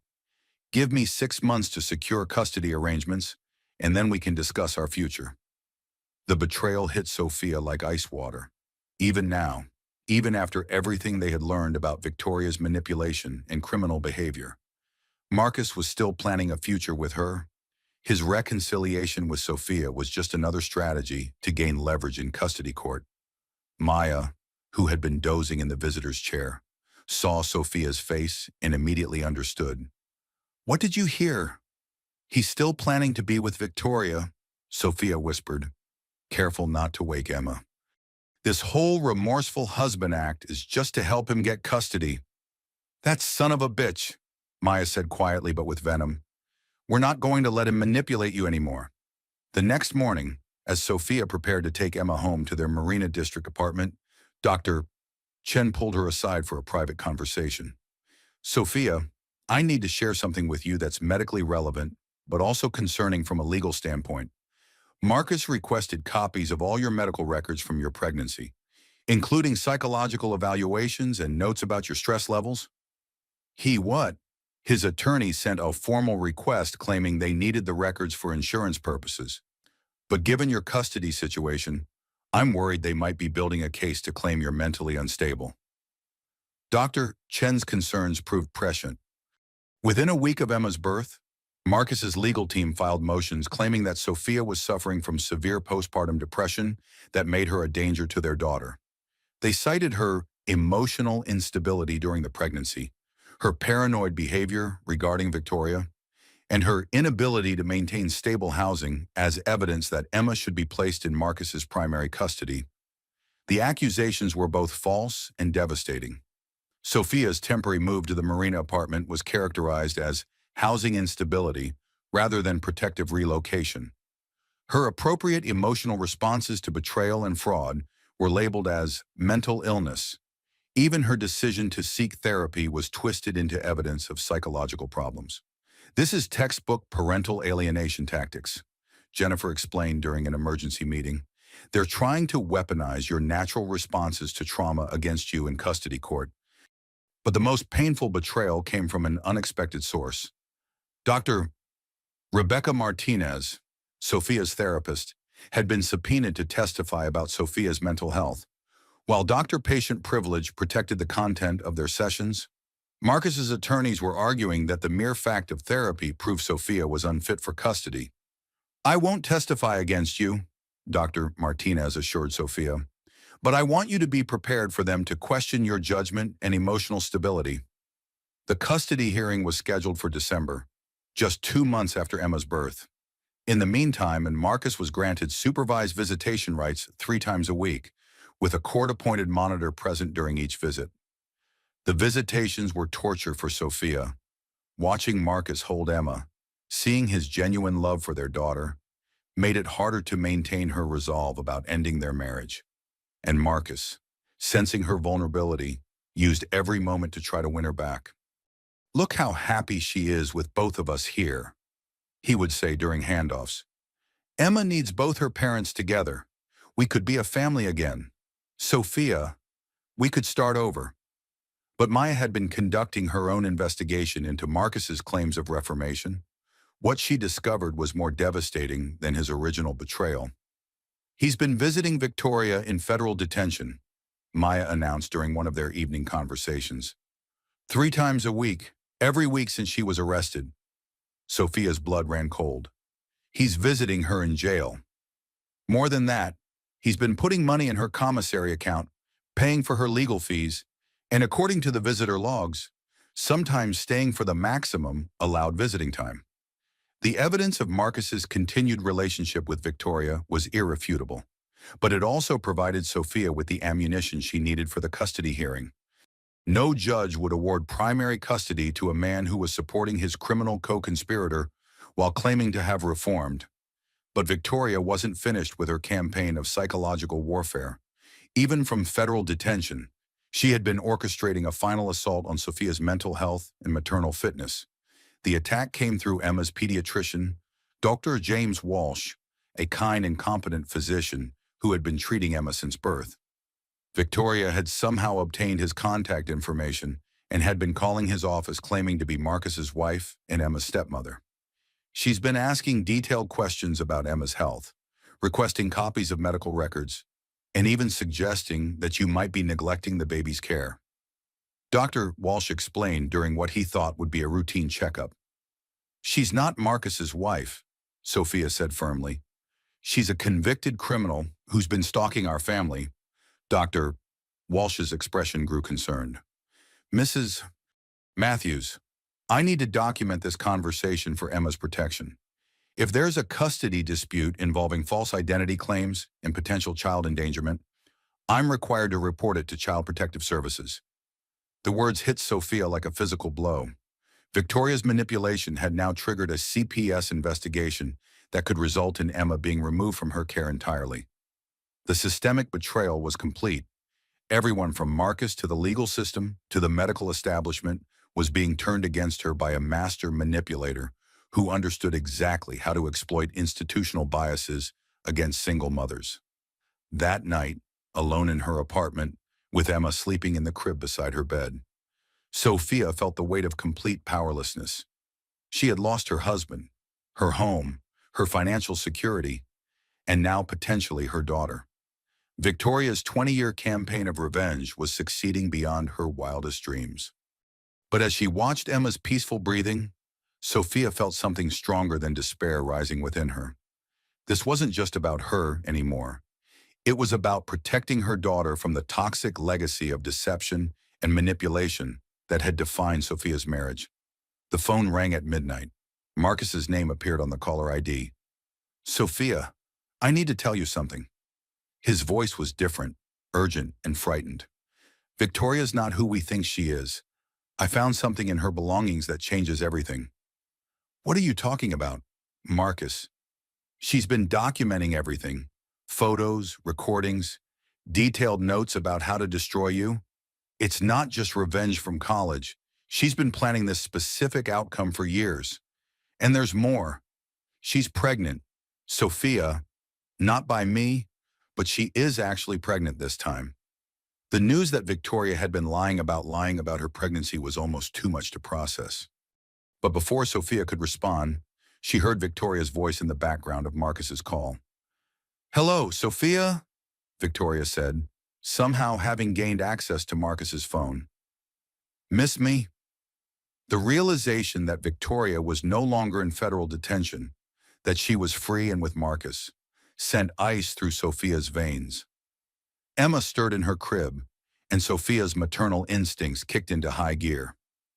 "How did you get out of jail?" Sophia demanded. "Technicality." Victoria's laugh was crystalline and cruel. "Improper search warrant. All charges dropped. I'm a free woman, and I have so much catching up to do." The line went dead, leaving Sophia with the terrifying knowledge that her most dangerous enemy was no longer contained. Victoria was free, vindictive, and apparently carrying someone else's child, which meant her psychological instability had reached new heights. Sophia called 911, but what could she report? No crimes had been committed in the phone call. No specific threats had been made, and Victoria had every legal right to be with Marcus if she chose. The system that was supposed to protect mothers and children had failed completely. As she held Emma close, Sophia realized that the custody war wasn't just about legal proceedings anymore. It was about survival, and she was going to have to fight harder and smarter than she ever had before to protect her daughter from the forces of manipulation and revenge that were closing in around them. The vindication Sophia had been fighting for arrived through an unexpected source, Marcus himself. 3 weeks after Victoria's release from detention, he appeared at Sophia's apartment at dawn, disheveled and clearly frightened. carrying a laptop bag and manila envelope that would change everything. She's completely insane, Marcus said without preamble, as Sophia reluctantly led him into her living room. Emma was sleeping in her bouncer, and Sophia was protective of any disruption to their morning routine. What happened? Marcus, I found her files, everything she's been planning, not just against you, but against me too. Sophia, she never loved either of us. This whole thing was just an elaborate con to steal money and destroy lives for entertainment. Marcus opened the laptop and showed Sophia a folder labeled Project Sophia that contained hundreds of documents, photos, and recordings spanning 20 years. Victoria had been documenting Sophia's life with the methodical precision of a stalker, noting everything from her career choices to her fertility struggles to her favorite restaurants. Look at this, Marcus said, clicking on a document titled Psychological Profile, Target Subject. It was a detailed analysis of Sophia's personality, vulnerabilities, and triggers, written with clinical detachment and obvious malicious intent. The profile noted Sophia's excessive need for approval, her abandonment fears stemming from father's absence, and her competitive insecurity regarding younger women. Victoria had crafted her entire approach based on exploiting these specific psychological weaknesses. She's been planning this for decades, Sophia whispered, scrolling through timeline documents that showed Victoria had been tracking Sophia's relationship with Marcus from their very first date in graduate school. There's more, Marcus said grimly. She's done this to 4 other women, the same pattern every time. Befriend the wife, seduce the husband, destroy the family, take the money, and disappear. We weren't special, Sophia. We were just marks in a very profitable psychological game. The evidence was overwhelming and damning. Victoria had recorded conversations with Marcus where she laughed about Sophia's pathetic desperation and made cruel jokes about her pregnancy weight gain. She had screenshots of fake social media accounts she had used to spread rumors about Sophia's mental health among their mutual friends. Most disturbingly, she had detailed plans for her next phase of psychological warfare against Sophia, including strategies to manipulate the custody hearing, turn Emma against her mother as she grew older, and potentially arrange for accidents that would leave Sophia injured or discredited. Why are you showing me this now? Sophia asked. Because she's planning to kill you, Marcus said bluntly. Not immediately, not obviously, but she has detailed plans for making your death look like suicide brought on by postpartum depression and custody stress. She's been researching methods and establishing a documented history of your mental instability to make it believable. Sophia's blood ran cold as she read Victoria's notes about staged accidents and psychological pressure points that could trigger self-harm. The woman had been planning murder while pretending to seek revenge for a college boyfriend. How did you get these files? She left her laptop open when she went out yesterday. I think she wanted me to find them. Sophia, I think this is all part of her game. She gets off on the psychological torture, and watching people discover how thoroughly they've been manipulated gives her pleasure. Marcus's assessment proved accurate when Sophia's phone rang with a call from Victoria herself. I assume Marcus has shown you my research by now. Victoria's voice was eerily calm. Impressive work. Don't you think 20 years of planning, and it's all coming together so beautifully? You're sick, Sophia said, putting the call on speaker so Marcus could hear. I'm methodical. There's a difference. You destroyed my relationship with James, and I've dedicated my life to returning the favor with interest. The affair, the bigamy, the custody battle. All of that was just foreplay. The real fun is about to begin. What do you want? I want you to suffer the way I suffered. I want you to lose everything and everyone you love, slowly and painfully, until you understand what you did to me in college. Sophia was genuinely confused. Victoria, I never destroyed your relationship with James. You were the one who, liar. Victoria's composure cracked, revealing the rage underneath. You poisoned him against me. You made him think I was crazy and desperate. You turned everyone against me until I had to leave Stanford." The conversation revealed the depth of Victoria's delusion. In her mind, she was the victim of Sophia's malicious behavior, not the perpetrator of a 20-year campaign of revenge based on fabricated grievances. "Victoria, you're remembering things that didn't happen," Sophia said gently. "I never tried to hurt you in college. I barely knew you." "Don't you dare try to gaslight me now," Victoria screamed. "I have documentation of everything you did. Every cruel comment, every social exclusion, every attempt to humiliate me." As Victoria ranted, Marcus frantically gestured to Sophia to keep her talking while he called 911 on his own phone. The police were already aware of Victoria's criminal history and the restraining order Sophia had filed, but hearing direct threats would give them grounds for immediate arrest. "Where are you now, Victoria?" Sophia asked, trying to keep her voice calm while Emma began stirring in her bouncer. "Closer than you think," Victoria replied with a laugh that sent chills down Sophia's spine. "I've been watching you for weeks, learning your routines, figuring out the best time to make my move." The call ended abruptly, leaving Sophia and Marcus staring at each other in terror. Within minutes, police sirens were wailing outside the apartment building, but they were too late. Victoria had vanished again, leaving behind only digital evidence of her plans and the promise of future violence. The FBI reopened their investigation with new urgency, classifying Victoria as a dangerous fugitive with a history of interstate crimes and credible threats of violence. Sophia and Emma were placed in protective custody while federal marshals coordinated a multi-state manhunt. But Victoria's arrest came from an unexpected source. She had been so focused on her revenge against Sophia that she had ignored her other victims, including James Hendricks, the college boyfriend whose rejection had started her decades-long spiral into criminal behavior. James had become a successful prosecutor in Los Angeles and had been quietly investigating Victoria's crimes for years after other victims had reached out to him. When news of her latest scheme became public, he coordinated with federal authorities to track her through financial records and surveillance footage.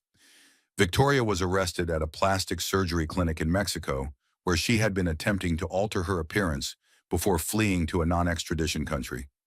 She was found with detailed plans for Emma's kidnapping, Sophia's murder, and Marcus's financial destruction, evidence that ensured she would never be released again. The trial became a media sensation, with journalists dubbing Victoria the Black Widow of Silicon Valley and exploring the psychology of long-term revenge plots. Sophia testified about the 20-year campaign of harassment and manipulation, helping prosecutors establish a pattern of predatory behavior that dated back to college. Marcus also testified, admitting his role in enabling Victoria's crimes and taking full responsibility for his betrayal of their marriage. His cooperation with authorities resulted in reduced charges for his financial crimes, but he still faced significant prison time for embezzlement and bigamy. "I fell in love with a fantasy," Marcus said during his victim impact statement. "Victoria created a false persona designed to exploit my midlife insecurities and my guilt about neglecting my marriage. But my actions were still my choice, and I take full responsibility for the pain I caused." Victoria was sentenced to 25 years in federal prison without possibility of parole, ensuring that she would never again have the opportunity to destroy innocent families. Her conviction also triggered civil lawsuits from her previous victims, who recovered millions of dollars in damages from her hidden assets. For Sophia, the end of the legal proceedings felt like emerging from a long nightmare. Emma was now 8 months old, a happy and healthy baby who would never remember the chaos that had surrounded her birth. The custody issues were resolved in Sophia's favor, with Marcus receiving supervised visitation rights that would continue after his release from prison. "You did it," Maya said as they left the courthouse after Victoria's sentencing. "You protected Emma, you exposed a dangerous criminal, and you survived something that would have destroyed most people." But Sophia's victory felt incomplete. She had won the legal battle and secured Emma's safety, but the emotional scars of betrayal would take years to heal. The woman she had been before discovering Marcus's affair, trusting, optimistic, and secure in her place in the world, was gone forever. Dr. Martinez helped Sophia understand that this loss was part of the healing process. "You're not trying to get back to who you were," she explained. "You're becoming someone stronger, wiser, and more authentic." The transformation was evident in Sophia's decision to return to interior design, starting her own firm that specialized in creating safe, beautiful spaces for women and children recovering from domestic trauma. Her first client was a shelter for abused women, and the project reconnected her with her creative passion while serving a meaningful cause. Emma's first birthday party was a celebration of survival and new beginnings, held in the garden of their new home overlooking the Pacific Ocean. It was attended by the strong women who had helped them through the darkest period of their lives: Maya, Dr. Chen, Dr. Martinez, Jennifer, and the yoga mothers who had become Sophia's chosen family. Marcus attended briefly, bringing a handcrafted wooden toy he had made in prison workshop. His relationship with Emma was limited but loving, and he was determined to be the father she deserved despite his mistakes. "I'm proud of you," he told Sophia as he prepared to return to federal custody. "You became the woman I always knew you could be." But as the guests departed and Sophia was cleaning up party decorations, she found an envelope that hadn't been there before. Inside was a photograph of Victoria in prison stripes with a message written on the back: "This isn't over. I have friends on the outside who remember what you did to me." The threat was almost certainly empty. Victoria was in maximum security prison with no possibility of parole. But it served as a reminder that some wounds never fully heal. Evil doesn't disappear when it's defeated. It just finds new ways to manifest. Sophia looked at Emma, who was playing happily with her new toys, completely unaware of the darkness that had tried to consume their family. Whatever challenges lay ahead, they would face them together, stronger for having survived the worst that betrayal and revenge could inflict. The midlife betrayal story that had almost destroyed her had become a testament to resilience, female empowerment, and the power of choosing love over fear. But in the back of her mind, Sophia knew that Victoria's obsession with revenge might outlast even prison walls. And someday, Emma might need to understand the full truth about the woman who had tried to destroy their family before she was even born. 2 years after Victoria's conviction, Sophia's life had found a rhythm of healing and hope. Emma was a delightful toddler with Marcus's curious intelligence and Sophia's artistic sensibility, bringing joy to their oceanside home in Half Moon Bay. The house was modest compared to the Pacific Heights mansion, but it was truly theirs. Purchased with proceeds from Sophia's thriving interior design business and free from the taint of Marcus's criminal enterprise, the business had grown beyond Sophia's wildest expectations. Sanctuary spaces specialized in designing safe, beautiful environments for women and children recovering from trauma, and had attracted clients throughout California. The work was emotionally demanding but deeply fulfilling, allowing Sophia to transform her own healing journey into a service for others. Maya had relocated to San Francisco permanently, taking a position with the city's family court system and living just 20 minutes away. The sisters had never been closer, bonded by their shared experience of fighting for Emma's safety and Sophia's recovery. "You're glowing," Maya observed during one of their regular Saturday morning walks along the beach, while Emma collected shells and chased sandpipers. "I feel good," Sophia admitted. "For the first time in years, I feel like myself again, maybe even better than myself." The transformation was evident to everyone who knew Sophia. She had embraced her natural silver highlights instead of covering them with expensive color treatments. Her wardrobe had evolved from designer labels to comfortable, artistic pieces that reflected her authentic style. Most importantly, she had learned to trust her instincts and value her own judgment over external validation. Romance had entered her life gradually through Dr. James Walsh, Emma's pediatrician.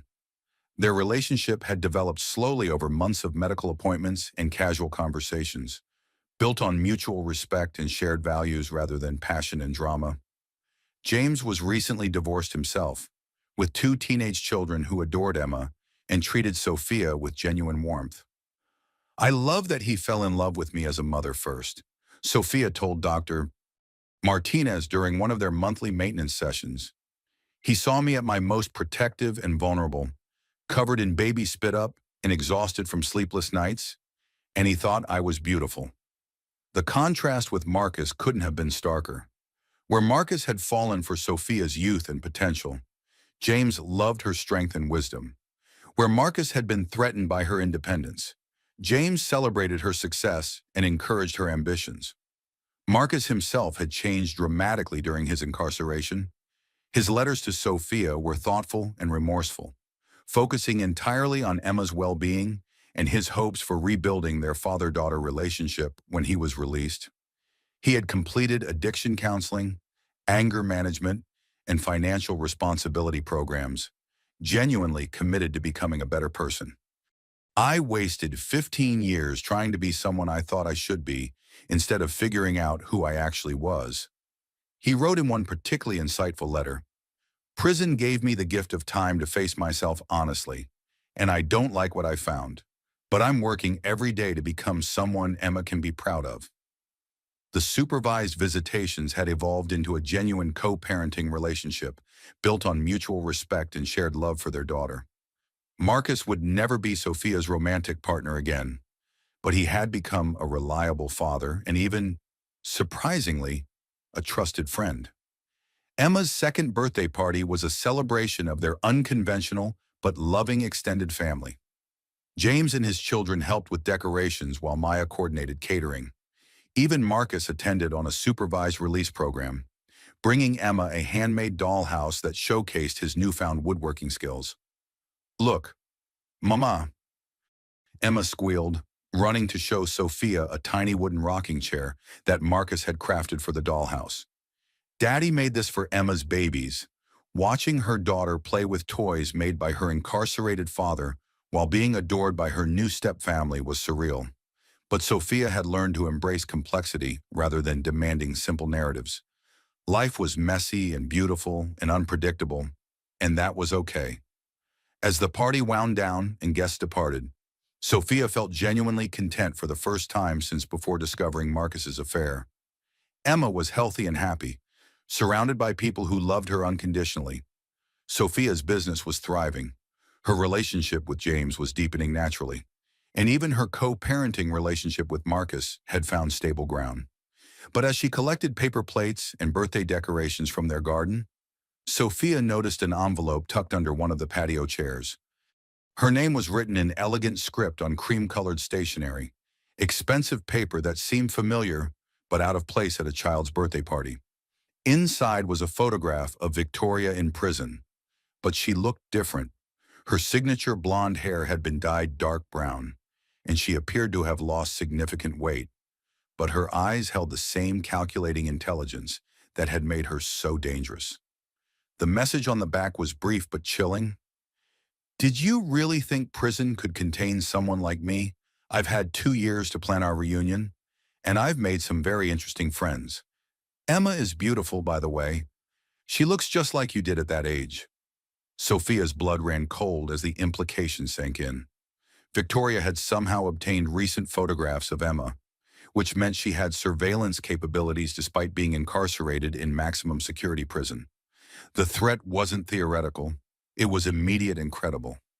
James appeared beside her, noticing her pale complexion and trembling hands. "Sophia, what's wrong?" She showed him the photograph and message, watching his pediatrician's protective instincts kick into high gear. James had heard the full story of Victoria's crimes and understood the danger she represented to their family. "We need to call the FBI immediately," James said, already reaching for his phone. "And we need to get Emma somewhere safe while they investigate." But even as they made the necessary calls and activated emergency protocols, Sophia realized that Victoria's psychological warfare had achieved its intended effect. The peace and security she had built over 2 years of healing had been shattered in an instant, replaced by the familiar fear and hypervigilance that had characterized the worst period of her life. "How is this possible?" Sophia asked Agent Sarah Kim, the FBI investigator who had led Victoria's original prosecution. "She's supposed to be in maximum security with no outside contact." Prison corruption is more common than people realize, Agent Kim explained grimly. We're investigating several guards and inmates who may have facilitated communication and coordination with outside associates. Victoria is extremely intelligent and manipulative. She may have been planning her next phase of revenge from the moment she was incarcerated. The investigation revealed that Victoria had indeed been orchestrating a complex network of criminal associates from prison, using a combination of bribery, manipulation, and shared criminal interests to maintain surveillance on Sophia and Emma. She had detailed knowledge of their daily routines, Emma's preschool schedule, and even Sophia's relationship with James. She's been patient and methodical, Agent Kim continued. This isn't an impulsive act of revenge. It's a carefully planned campaign that she's been developing for 2 years. We have to assume she has multiple contingency plans and resources we haven't discovered yet. The family was relocated to a safe house while federal marshals coordinated with prison authorities to investigate how Victoria had managed to breach security protocols. But the psychological damage was already done. Emma didn't understand why they had to leave their beautiful ocean home, why strange men were following them everywhere, and why Mama seemed so scared all the time. "Bad lady wants to hurt Emma," Emma asked one evening as Sophia tucked her into an unfamiliar bed in their temporary housing. "No, sweetheart," Sophia said, trying to keep her voice calm. "The good people are keeping us extra safe while they make sure the bad lady stays far away." But privately, Sophia was terrified. Victoria's obsession had survived prison, prosecution, and years of separation. If anything, incarceration seemed to have intensified her psychological fixation and given her time to develop more sophisticated methods of harassment and revenge. Dr. Martinez conducted emergency sessions via secure video calls, helping Sophia process the resurgence of trauma symptoms and develop coping strategies for protecting Emma's emotional well-being during the crisis. "You've survived this before, and you'll survive it again," Dr. Martinez reminded her. "But this time, you're not alone and you're not defenseless. You have resources, support systems, and most importantly, you have the wisdom that comes from having faced down evil and emerged stronger." The breakthrough came from an unexpected source, James Hendricks, the prosecutor in Los Angeles who had been instrumental in Victoria's original conviction.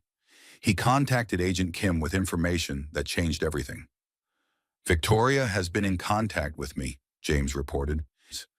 "She's been sending letters for months, trying to convince me that Sophia was the real villain in our college relationship. She's completely delusional, rewriting history to cast herself as the victim of some grand conspiracy." The letters revealed the depth of Victoria's psychological deterioration during incarceration. She had constructed an elaborate fantasy in which Sophia was a master manipulator who had orchestrated a decades-long campaign to destroy Victoria's life and happiness. Every setback, every failed relationship, every criminal conviction was attributed to Sophia's malicious influence. "She's not just seeking revenge anymore," Dr. Martinez explained after reviewing the psychological evaluation. "She's experiencing paranoid delusions with grandiose themes. She believes Sophia has supernatural powers to control people and events, which makes her exponentially more dangerous because there's no rational limit to what she might do." The final confrontation came sooner than anyone expected. Victoria had indeed been planning an elaborate scheme to kidnap Emma and force Sophia into some kind of twisted confrontation. But her growing delusions had made her impatient and careless. She was arrested while attempting to bribe a preschool teacher to provide information about Emma's schedule, carrying detailed maps of Sophia's neighborhood and surveillance equipment that violated multiple federal laws. Her prison associates were also arrested in coordinated raids that dismantled an entire network of criminal enterprises. But this time, Victoria's mental deterioration was so severe that she was deemed incompetent to stand trial. She was committed to a maximum security psychiatric facility where she would receive treatment while remaining permanently confined.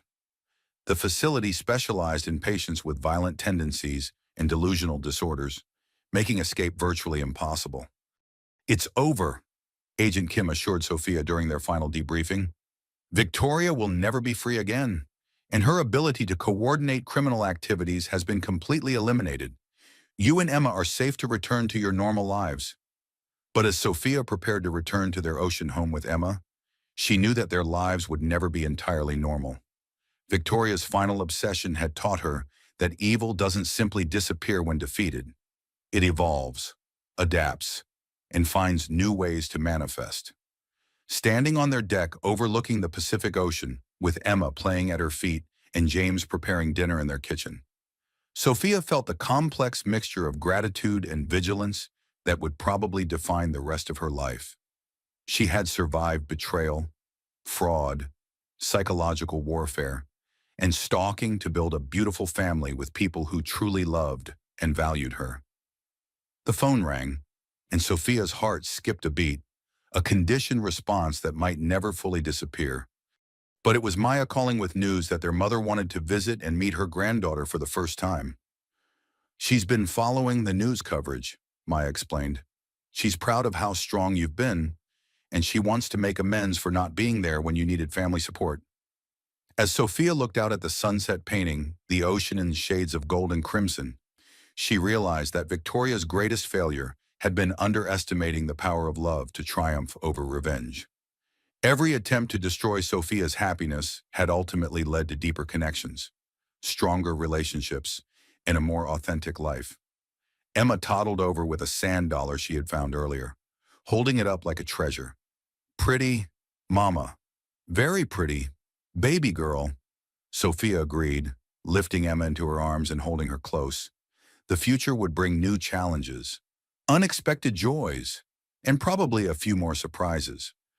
But whatever came next, when they would face it together, a family forged in crisis and strengthened by love, ready to write their own story of hope and healing.